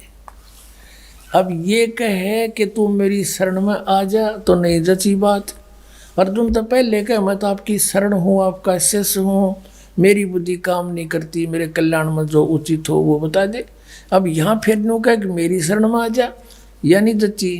और 18वें अध्याय के 62वें श्लोक में सपट कहा है कि उसकी शरण में जा। अब कोई ये कहता है इनसे कि वो भगवान श्री कृष्ण किसकी शरण में जाने को कहता है, कहता अपनी शरण में कह रहा है। इन नोटकलबाजी मार रखी थी। अब ये आपने देखा गीता प्रेस गोरखपुर से प्रकाशित पुस्तक जिसमें व्रज माने आना लिख रखा है, जबकि व्रज माने जाना होता है। आपको शब्द कोश दिखाता हूँ, संस्कृत हिंदी कोश। ये कौन है, इसका संग्रह करता वामन शिवराम आपटे, और ये यहाँ से छपा है मोतीलाल बनारसी दास पब्लिशर्स प्राइवेट लिमिटेड दिल्ली से। इसमें दिखाते हैं आपको ये देखिएगा वर्ज, यहाँ पर है वर्ज। वर्ज माने जाना, चलना, प्रगति करना, विदा होना। अब आपको दिखाते हैं, ये तो सब नकलियों की, एक का कुएं का पानी, एक का कुएं की भांग पी रखी। नहीं, देखो श्री सुधांशु जी आचार्य, श्रीमद् भगवत गीता, आचार्य सुधांशु जी महाराज। और ये प्रकाशक हैं विश्व जागृति प्रकाशन, ओंकारेश्वर महादेव मंदिर, जी ब्लॉक, मानसरोवर गार्डन, दिल्ली।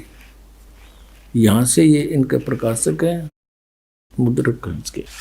ये है 18वें अध्याय का 66वां श्लोक, 18वां अध्याय और 66वां।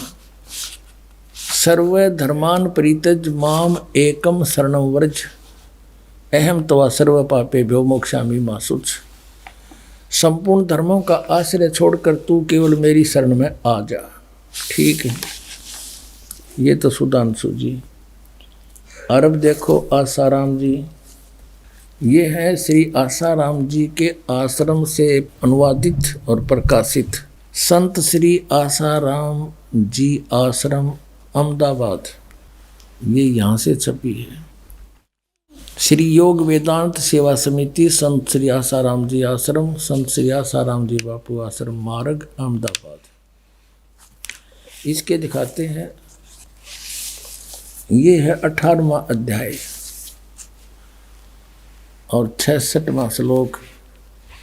एकम शरणं व्रज, संपूर्ण धर्मों को अर्थात संपूर्ण कर्तव्य कर्मों को मुझ में त्याग कर तू केवल एक मुझ सर्वशक्तिमान सर्वाधार परमेश्वर की शरण में आ जा। व्रज माने आ जा। अब दिखाते हैं ये सतपाल अंसा देश वालों की।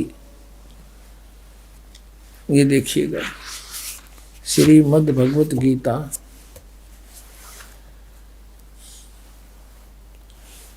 अनुवादक हैं ब्रह्मलीन महात्मा सत्यानंद, महात्मा सर्वज्ञानानंद आदि, संपादक अंसादेश, प्रकाशक मानव उत्थान सेवा समिति 2/12 पंजाबी विभाग, नई दिल्ली से। ये इनके मुद्रक हैं Rajeshwari photo states private limited, Delhi. और इनका देखना, इन्हें तो कति इकट्ठा है काम कर रखा है, 3-3, 4-4 इकट्ठे के सीट रखे। ये तो सिर्फ अपनी पुस्तकें बनाकर बेचना ही उद्देश्य रखते थे। ये देखिएगा, ये है अष्टदशो अध्याय, 18वां अध्याय। और यहाँ पर है सर्व धर्मान परित्यज माम एकम शरणं व्रज, अहम तवा सर्व पापेभ्यो मोक्षामि मा शुच। ये 3-4 का इकट्ठा इन्होंने अनुवाद कर रखा है। ये देखना अगले पृष्ठ पे, इसमें लिखा है कि सर्व धर्मों के कर्मों को छोड़कर केवल मेरी शरण में आ जा। ठीक। अपने आत्माओं, एक और कमाल दिखाऊंगा आपने। इन शर्म भी ना आई। ऊपर तो लिख रहे हैं व्रज माने जाना, मीनिंग मत सही लिख रहे हैं, और अनुवाद में फिर घुमाना। देखो देखो कमाल की बात, चौड़े में झूठ बोल रखी ने। ये है श्रीमद् भगवत गीता यथारूप। और कहाँ से छपी है? कृष्ण कृपा मूर्ति, श्रीमद् एसी भक्ति वेदांत स्वामी प्रभुपाद, संस्थापक आचार्य अंतर्राष्ट्रीय कृष्ण भगवान अमृत संघ। एस्कॉन वाले बोल रहे हैं, एस्कॉन वाले। और इन्होंने लिखा है कि विश्व में सबसे अधिक इस संस्था की पुस्तक बिकती हैं। यह देखना, ये आपको सुना दिया। द्वारा किसके द्वारा अनुवादित है? कृष्ण कृपा श्री मूर्ति, श्रीमद् एसी भक्ति वेदांत स्वामी प्रभुपाद, संस्थापक आचार्य अंतर्राष्ट्रीय कृष्ण भगवान अमृत संघ। और यहाँ से ये और छपी है। ये भक्ति वेदांत बुक ट्रस्ट, ये बड़े दूसरे देशों में भी, Los Angeles, London, Stockholm, Sydney, Hong Kong, Mumbai. अब हम अपने मतलब का काम देखेंगे। ये है 18वां अध्याय। 18वां अध्याय और श्लोक नंबर 66 ये यहाँ से शुरू होता है। सर्वधर्मान परित्यज माम एकम शरणं व्रज अहम तवा सर्व पापे भ्यो मोक्षामि मा शुच। इसका अनुवाद किया है यहाँ पर, हर देख कमाल कर रखे इन्होंने। ये है शब्दों के अर्थ। सर्वधर्मान समस्त प्रकार के धर्म, परित्यज माने त्याग कर, परित्यज्य माने त्याग कर, माम माने मेरी, एकम माने एक मात्र, शरणम माने शरण में, व्रज माने जाओ। ठीक है, या तो बिल्कुल सही लिखा है इन्होंने, बुद्धिमत्ता दिखाई। व्रज माने जाना और मेरी शरण में जाओगा, अर्थ क्या है? अब यहाँ देखना, ये अनुवाद है इनका, समस्त प्रकार के धर्मों का परित्याग करो और मेरी शरण में आओ। अरे वाह शेरो, या तो जाना और यहाँ घुमाना। अरे वाह बुद्धिमानो, ताला पाड़ दिया। अब देखो नक्की से डले डवा रखे जनता पे भगवान, या इसी मोटी पुस्तक बना रखे गीता जी, एवढे गीता या अरे 1 घंटे का प्रवचन, इसके सारा निर्णय हो जाता। दास आपके समक्ष कर रूबरू। इन अड़ंगे को छुपाने के लिए अपने ज्ञान को किसी मोटी पुस्तक की बना रखी, साधक संजीवनी। और इस 18वें जाके 66वें श्लोक को एक सीधा अर्थ जाना, इसका ना समझ माने से इसको उल्ट सुड अड़गम सड़गम कर इसके को 12 पृष्ठ पर रखे अपने अज्ञान को और ज्ञान बनाने के लिए। बता, गोबर का हलवा बन सके कभी? इन तो अड़ंगा कर दिया। ऐसे बढ़िया सदग्रंथ का इन्होंने अड़ंगा कर डाला, अनरच करके देखिएगा। ये है साधक संजीवनी। ये किसके द्वारा है? श्री राम सुखदास। श्री राम सुखदास है इसके अनुवाद करता, जो बड़े महापुरुष माने जाते हैं। और देखना, स्वामी राम सुखदास से इसके अनुवादक हैं। और कहाँ से छपी है? गीता प्रेस गोरखपुर, ये यहाँ से छपी है। अब इसके आते हैं उसी स्थान पर, ये देखिएगा। हे भगवान, कबीर ये माया अटपटी सब गट आनड़ी, किस किस न समझाऊं या कुआ भांग पड़ी। 18वें अध्याय का 66वां श्लोक यहाँ से है। क्या लिखा है? सर्वधर्मान परित्यज माम एकम शरणं व्रज अहम तवा सर्व पाप्यो भो मोक्षामि मा शुच। यहाँ देखिएगा, संपूर्ण धर्मों का आश्रय छोड़कर तू केवल मेरी शरण में व्रज माने आ जा। वाह जी वाह। अब देखो, ये है 1200 पृष्ठ से शुरू किया इन्होंने। इस व्रज माने जाने को आना, अड़ंगा करने के लिए यहाँ से शुरू करी थी बकवाद इसने। देखकर कितने छोटे छोटे अक्षर हैं, अखबार के से, समाचार पत्र जैसे, और कितनी बढ़िया पुस्तक देखिए। मेरी एक गिट भी छोटी रह जाए, ये देखो। और फिर भी 2 इंच बच गई। और चौड़ाई देखो, ये देखो, तेरा गजब, वो तेरा भला, ये भगवान यहाँ कर आकर टके हैं। देख, 1200 से शुरू किया इन्होंने अड़ंगा अड़ा करना। बता, और फिर यहाँ आके ये 1217 पर 17 पृष्ठ, उत्तरा गजब हुई, 1217 पे यहाँ तक ये चल रहा है। 18वें अध्याय का 66वां श्लोक। यशोदा मैया दाऊद जी कहते हैं। ये बता, इसका क्या लिंक था आने और जाने में? यशोदा मैया कितना है इसमें? मूर्ख बना रहे, ये मारे बना गए यशोदा मैया। सारे भूत बनवा दिए मारे। अब गीता जी में कहीं भी नहीं लिखा हरे राम कृष्ण कृष्ण हरे हरे राधे राधे श्याम मिला दे। है ये कोई मंत्र? ये कहाँ से लाया? ये शास्त्र विदिता का मनमाना आचरण है। और गीता जी अध्याय नंबर 16 के श्लोक 23 में कहा कि शास्त्र विधि को त्याग कर जो मनमाना आचरण करते हैं उनको ना तो सुख हो, ना उनकी गति हो, ना कोई सिद्धि प्राप्त हो, यूजलेस। फिर कहा कि अर्जुन, इससे तेरे लिए कर्तव्य की अवस्था में सदग्रंथ ही प्रमाण है, उनसे बाहर कोई भी मंत्र जाप मत कर लिए, ना तो बिरान माटी हो जाएगी। और ये सारे इस्तेबार करा, आउट ऑफ सिलेबस पढ़ा रहे हमारे को। एक और दिखाते हैं, बहुत बड़े विद्वान माने जाते थे डॉक्टर सर्वपल्ली राधा कृष्णन, कहते इस जैसा विद्वान तो धरती पर नहीं हुआ। ये देखो, ये है इसके राइटर, अनुवाद करता। ये हिंदी पॉकेट बुक से छपी है। विश्व विख्यात दार्शनिक डॉक्टर सर्वपल्ली राधाकृष्णन के अंतर्राष्ट्रीय ख्याति प्राप्त गौरव ग्रंथ। अब इस गौरव ग्रंथ में देखेंगे, ये देखो सर्व, ये 66वां श्लोक 18वें अध्याय का, सर्व धर्मान परित्यज माम एकम शरणं व्रज। सब कर्तव्यों को छोड़कर तू केवल मेरी शरण में आ जा। ये देख लो विश्व विख्यात विद्वान। एक और दिखाता हूँ आपको, एक नया इंजीनियर पाक क्या था इस गीता के अनुवाद में। ये आर्य समाज के धुरंधर विद्वान जो महर्षि दयानंद के विचारों से प्रभावित होकर और इन की सा नाश करा। देख, यह एक पुस्तक है, ये है गीता वैदिक भगवत गीता भाष्यम विवरणोपेतम।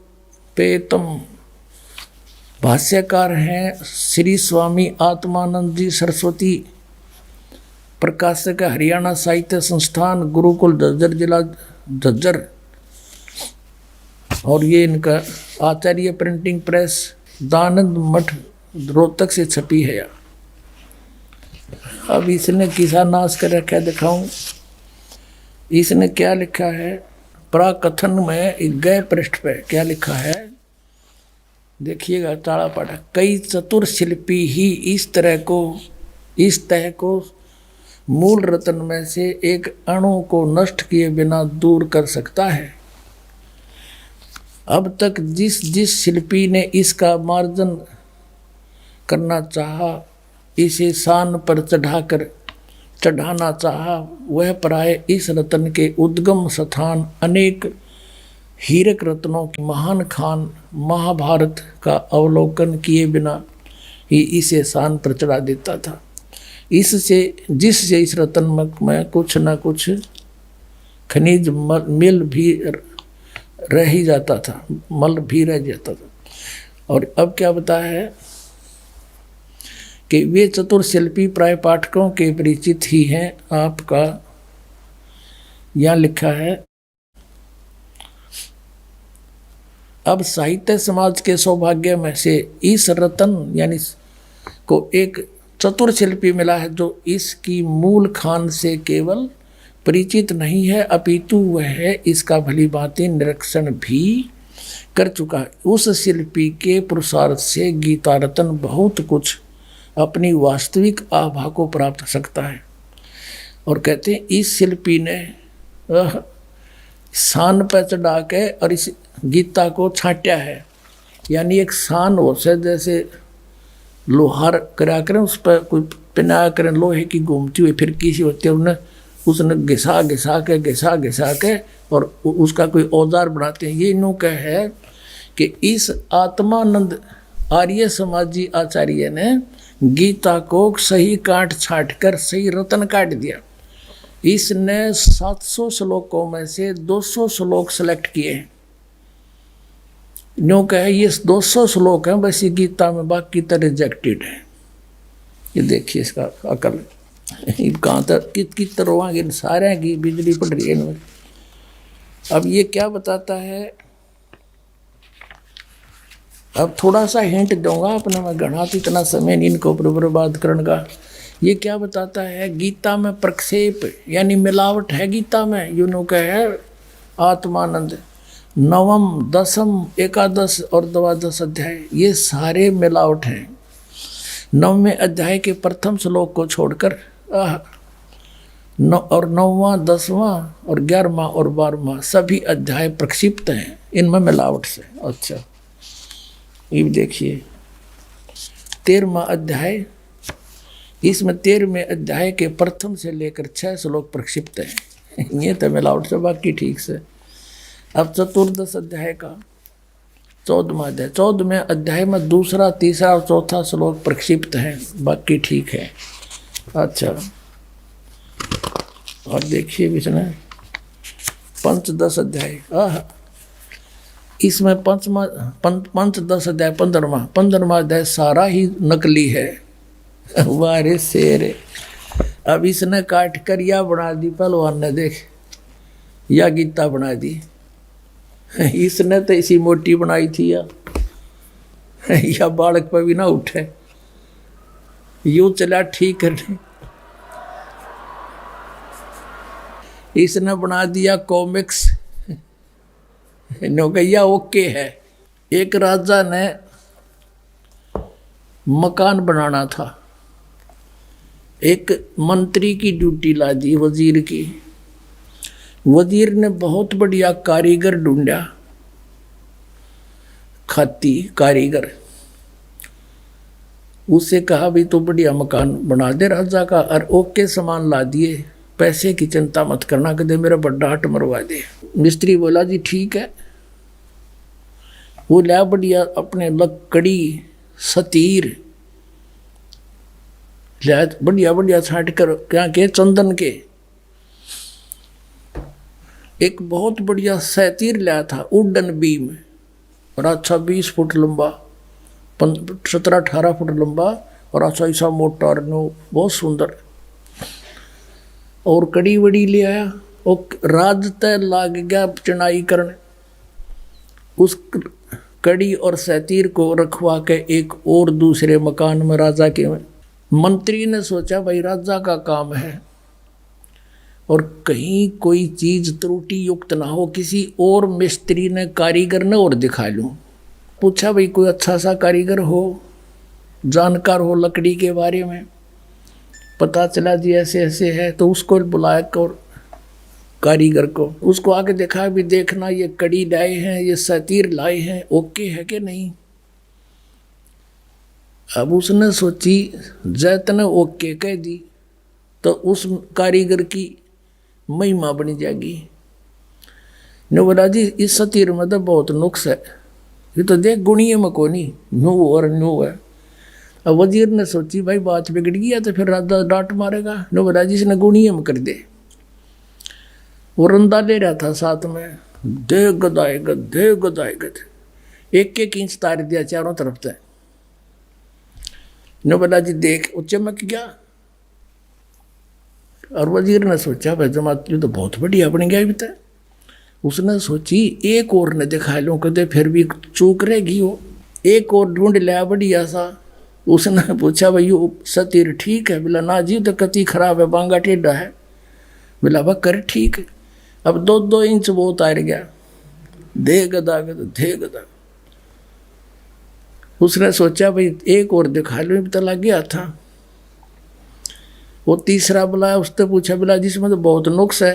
बोला बा कर ठीक है। वो भी फंड गया, 2-2 इंच वो उतार गया। कहने का भाव ये है, वह कड़ी बना के धरती सतीर की, उस पिल वुडन बीम की कड़ी बनेगी चारों तरफ से छोल छोल के। अब उस राज ने जो लाया था खरीदवा के सारे सामान अपने हिसाब से, उसने जब छत लेवल पे पहुंच गई दीवार, तब मजदूरों से कहा भाई वो सतीर लाओ पहले उठा के। वो गए सतीर ने, बोला 8-7 जने जाओ। वो 10-12 भेजे मजदूर, वह गए। बोला मंत्री जी सतीर बता। बोला यो खड़ी उधर है भाई। उन्हें एक जना जा उठाए। अब वो कारीगर ने कहा सतीर नहीं लाए तो खाली आने लग रहे। बोला यो ले रहे। अब वो उसका जच्चा क्यों कर सतीर इतना होया करे। वो फिर वहां गया जहाँ पर रखा हुआ था, वहां देखा वो पड़ा बुरा दानेरा, वो छोड़ रहा क्या। फिर मंत्री जी से बात करी, कहने लगे जी उस सतीर का यू किसने के कर दिया। ने बोला रे वाह भाई वाह, तू अच्छा आदमी, मन मरवा हो क्या, ये सारा बिगाड़ रखा था, ओके ओके करवा दिया। तो इस वैदिक की ताले 10 सतीर की कड़ी बना दी, ओके कर दिया यो। निरंजन धन तेरा दरबार, निरंजन धन तेरा, जहाँ पर तनिक ना न्याय विचार, जहाँ पर तनिक।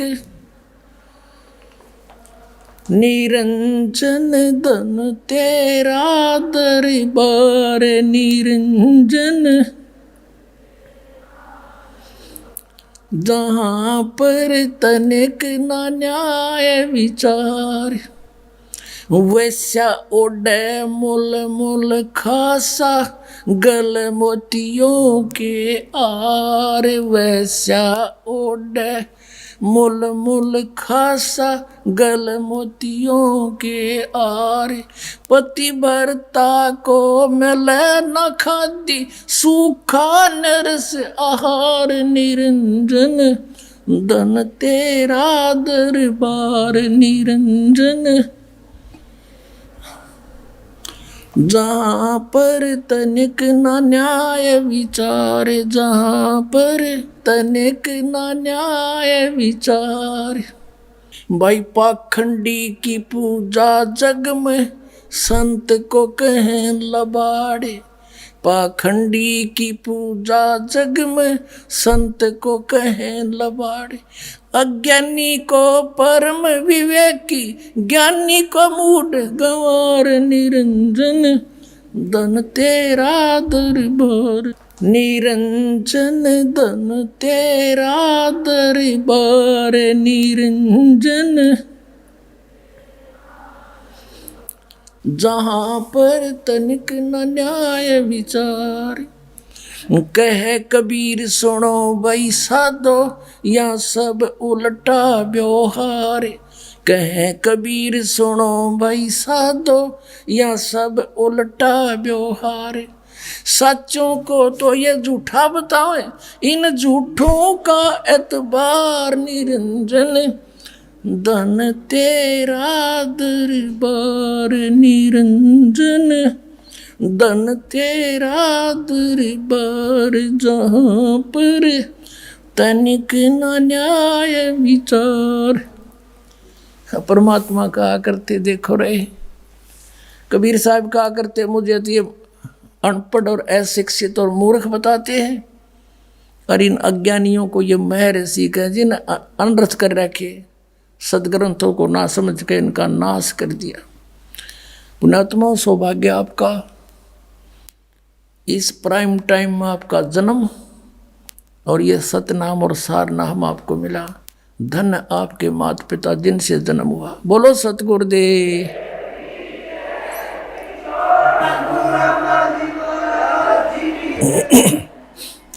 आइए अब हम उन श्रद्धालुओं के अनुभव जानते हैं जो जगत गुरु तत्वदर्शी संत रामपाल जी महाराज जी से दीक्षा प्राप्त कर चुके हैं तथा उनके द्वारा बताए गए भक्ति मार्ग पर चल रहे हैं। सर नमस्कार। नमस्कार जी। सर क्या नाम है आपका? राधेश्याम बिश्नोई। राधेश्याम जी कहाँ से आए हो आप? मैं गांव मानेकसर सूरतगढ़ तहसील और जिला श्री गंगानगर राजस्थान से। सर संत रामपाल जी महाराज जी से जुड़ने से पहले आप क्या भक्ति साधना करते थे? सतगुरु रामपाल जी महाराज से जुड़ने से पहले मैं अपने परंपरागत समाज के अनुसार जम्बेश्वर महाराज जी और देवी देवताओं की भक्ति भी करते थे। सर क्या ये कोई पंथ है जम्बेश्वर पंथ? बिश्नोई समाज का एक पंथ है जो गुरु जम्बेश्वर महाराज के नाम से आगे प्रचलित है। तो सर जो बिश्नोई पंथ के आधार पे वो जो साधनाएं आपने की, क्या उससे कोई आपको लाभ भी मिला? उससे कोई विशेष लाभ नहीं मिला, लेकिन गुरु जम्बेश्वर महाराज जी ने अपने शास्त्रों में इस बात का प्रमाण भी दे चुके हैं कि आगे जो संत होगा उसकी भक्ति करने से आपको फायदे मिलेंगे। सर जम्बेश्वर महाराज का इशारा किस संत की ओर है? वो संत सतगुरु रामपाल जी महाराज जी की भक्ति के अनुसार वो इशारा सतगुरु रामपाल जी महाराज की तरफ है। सर इसके बारे में हम आपसे बाद में जानेंगे। सबसे पहले हम आपसे ये जानना चाहेंगे कि आपको संत रामपाल जी महाराज जी के बारे में कैसे पता चला? मुझे सतगुरु रामपाल जी महाराज जी के बारे में जब मैं अपने यहाँ पे परचेज करने के लिए चूरी, जैसे अपने में खेतीबाड़ी करता था, तो खेतीबाड़ी में अपनी खल चूरी खरीदने के लिए जिस दुकान पे जाता था वो एक भगत सत रामपाल जी महाराज जी का नाम देसी थे। तो वो अपने यहाँ पाठ वगैरह वो पुस्तक वगैरह लेके रखते थे। तो उन पुस्तकों को मैं देख के मैं ये कहता था आप ये क्या पढ़ रहे हो? तो कहते हैं जी आप भी पढ़ के देखो, आप भी लेके जाओ। तो मैं बिश्नोई समाज का होने की वजह से मुझे एक खुद का अंदर अहंकार भी था कि हमारे गुरु जम्बेश्वर महाराज जी ने हमको सब कुछ तो दे दिया है, उसके बाद में इसकी क्या ज़रूरत है। तो हमारे गुरु जम्बेश्वर महाराज को हम प्रत्यक्ष गुरु मानते थे और उनके अनुसार वो कहते थे कि ये नुगरा नहीं रहना है और सुगरा बनना है। तो उनके जो भगवेदारी जो वहाँ पे गुरु हैं तो उनको हम उनको गुरु मनाते थे। लेकिन जब मुझे ये बात का पता लगा कि इनका शास्त्रों का ज्ञान अलग है तो मैंने उनसे इस बारे में चर्चा की कि आप ब्रह्मा विष्णु महेश के बारे में मुझे बताएं। जो हमारे परंपरागत गुरु हैं, तो उनसे चर्चा की तो वो मुझे विष्णु भगवान के बारे में या ब्रह्मा विष्णु में स्पष्ट कुछ नहीं बताया उन्होंने मुझे। ये प्रश्न आपने ज्ञानगंगा पुस्तक पढ़ने के बाद उनसे पूछा था? पुस्तक उनसे लेके मैं पढ़ी थी, तो मैंने उनसे वो प्रश्न किया था, तो उन्होंने मुझे ये बताया कि ये विष्णु ही है सब कुछ। तो मैंने कहा विष्णु तो सब कुछ है, तो उससे ऊपर भी कोई शक्तियाँ बता रहे हैं, जैसे ज्ञानगंगा में बताया हुआ था। तो क्या जी सब विष्णु विष्णु, आप विष्णु का जाप करो, विष्णु से ऊपर कुछ नहीं है। विष्णु से ऊपर उन्होंने कहा विष्णु और विष्णु, ऐसे दो शब्दों का कुछ स्पष्ट कुछ बता नहीं पाए मुझे वो। तो मैंने ये देखा कि इनको कोई स्पष्ट ज्ञान है नहीं और ये अपने मतलब रोजी रोटी के लिए धंधा कर रहे हैं। तो मैंने उसके साथ में नामदान तो नहीं लिया, लेकिन उसके बाद मेरी घर की आर्थिक स्थिति काफ़ी कमज़ोर हो चुकी थी और मैं धीरे धीरे उस आर्थिक स्थिति के अंदर कमज़ोर हो चुका था। तो मैं फिर उसी दुकान पे दोबारा गया, तो उन्होंने मुझे उस गुरु जी की चर्चा के बारे में, सतगुरु रामपाल जी महाराज की चर्चा की। तो मैं उनकी आर्थिक स्थिति के बारे में मैंने उनसे कहा कि अगर आप गुरु जी से नामदान ले लूँ तो मेरा भी कुछ उधार हो सकता है। तो उन्होंने कहा जी आप नामदान लो, ज्ञान समझो, पहले सबसे पहले उनका ज्ञान समझो। अगर आपको ज्ञान समझ में आता है तो आप नामदान लो। तो अगर नामदान तभी लेने का फ़ायदा जब आप ज्ञान समझोगे। मैंने उस पुस्तक को पढ़ा और दूसरे ही दिन मैंने सतगुरु रामपाल जी महाराज का नाम उपदेश लिया। आपने संत रामपाल जी महाराज से नाम दीक्षा कब ली थी? मैंने 11 दिसंबर 2016 को लिया था। 2014 से तो संत रामपाल जी महाराज जी जेल में हैं, तो आपने 2016 में उनसे नाम दीक्षा कैसे ली? यही तो बात है ना कि इस प्रक्रिया में इतना टाइम लगा। अगर सतगुरु रामपाल जी महाराज जेल में नहीं होते तो तुरंत ही नाम ले लेते। तो सर क्या 2016 में संत रामपाल जी महाराज जी से आपने नाम दीक्षा ली? उस समय क्या आपको पता था कि संत रामपाल जी महाराज जी जेल में हैं? हाँ बिल्कुल, मुझे ये पता था कि इसीलिए तो मैंने 9 महीने तक पुस्तक घर पे ला के रख दी और उनको थोड़ा बहुत पढ़ता रहा और इसके बारे में जांच पड़ताल करता रहा भी क्या हो रहा है, इसकी संतों का क्या कहानी चल रही है और कैसे ये लोगों को ठग रहे हैं। कौन से ये जो साधु बने हुए हमारे समाज के अंदर जो संत हैं वो भी कैसे लोगों को मतलब ठग रहे हैं। उनको खुद को ज्ञान नहीं है कि भगवान पे भेष धारण करने से हमें ये भी पता लगा है कि भक्ति किसी चीज़ की मोहताज नहीं है। आपने 2016 में संत रामपाल जी महाराज जी से नाम दीक्षा ली, तो सर उसके बाद आपको क्या क्या लाभ मिले? सतगुरु रामपाल जी महाराज से नाम लेने के बाद में मेरा घर में आर्थिक स्थिति मजबूत हो गई और जहां मुझे 1 रुपए की इनकम नहीं थी, मैं ज़मीन खुद की रखता था और आगे ठेके भी लेता था, तो उसके अंदर मेरे को ज़्यादा कुछ बेनिफिट नहीं हुआ। मेरे को 4-4.5 लाख रुपए का कर्ज हो चुका था। तो जब मैंने सतगुरु रामपाल जी महाराज का नाम लिया था उसके बाद में मेरा वो फसल के अंदर भी अच्छा फ़ायदा हुआ। जहाँ मेरी फसल को एक भी पानी मतलब 60 दिनों तक एक भी पानी नहीं लगा था, वो फसल मेरी दूसरी फसल जिसको अच्छा पानी दिया वो उसके बराबर भी मेरी वो फसल बैठी है। मैंने खुद कंपैरिजन किया उसका कि उस फसल को पानी क्यों नहीं लगा था कि मौके पर जब हमारा नहर का ही पानी लगता है और मौके पर उस पानी को वो पीछे बंदा निकल गया था, उस वजह से वो रह गया था। और मेरा विश्वास सतगुरु रामपाल जी महाराज पे इतना था कि जो कुछ करना है वो यही करेंगे। और कोई लाभ सर? और कोई लाभ तो जैसे अभी 2 महीने पहले मेरे सतगुरु रामपाल जी महाराज की दया से एक एक्सीडेंट होते हुए बचा। मैं भादरा, मेरे पास पिकअप है, तो मैं उसके बाद में खेती के साथ में दूसरा बिजनेस मेरा पिकअप का गाड़ी ड्राइव करता हूँ। 2 पिकअप मैनेज करता हूँ खुद। तो मैं पिकअप लेके पशुओं के व्यापारी मेरे साथ था और मैं उनको लेके भादरा जा रहा था। तो रास्ते के अंदर गाड़ी सामने से आ रही थी, एक ट्रक बस से ओवरटेक किया उसने और मैं 80-90 की स्पीड से सामने से आ रहा था। उसने अचानक एक ओवरटेक कर दिया। तो इधर दूसरी साइड में डिवाइडर था जो पुलिस वाले लगा के रखते हैं साइड में, वो डिवाइडर था। तो अचानक मैं अक्का बक्का रह गया भी ये गाड़ी को कैसे कंट्रोल करूँ। एक बार तो मैंने उसको ब्रेक दिया गाड़ी को, लेकिन जब मुझे ये लगा कि गाड़ी तो जा रही है तो मेरे साथ में जो व्यापारी बैठा था उसने आँख बंद करके बस अभी तो गाड़ी गई और साइड में जो लोग खड़े थे ना वो दूर दूर भाग गए सारे। तो उस टाइम मैंने एक ही पल परमात्मा को याद किया था और परमात्मा ने मेरी बहुत बहुत रक्षा की थी। उस टाइम सतगुरु रामपाल जी महाराज अगर नहीं होते तो उस टाइम परमात्मा ने उस डिवाइडर और उस गाड़ी दोनों के बीच में से गाड़ी निकाल दिया।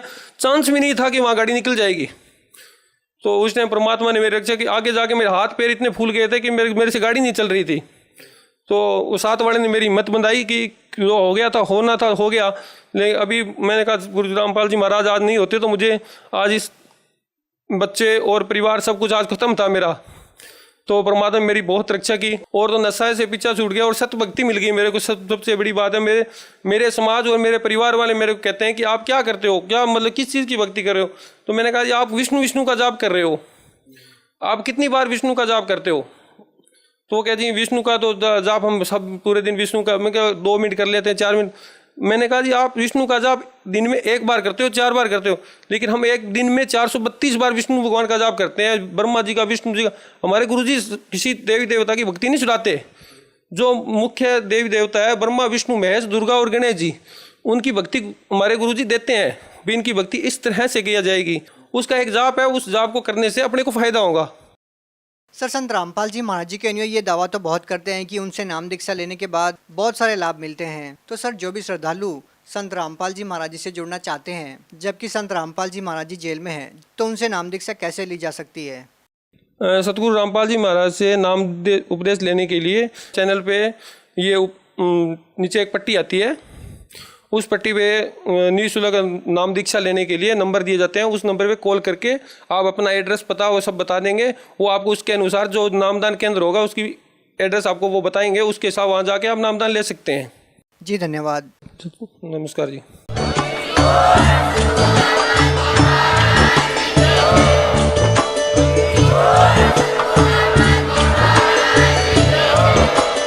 आप सुन रहे थे जगत गुरु तत्वदर्शी संत रामपाल जी महाराज जी के मंगल प्रवचन। अधिक जानकारी के लिए विजिट कीजिए हमारी वेबसाइट www.jagatgururampalji.org। संत रामपाल जी महाराज जी के शुभ आशीर्वाद से पूरे विश्व भर में 500 से भी ज्यादा नाम दीक्षा केंद्र हैं, जिन पर संत रामपाल जी महाराज जी द्वारा ऑनलाइन निःशुल्क नाम दीक्षा दी जा रही है। अपने नजदीकी नाम दीक्षा केंद्र का पता करने के लिए संपर्क करें 8222880541।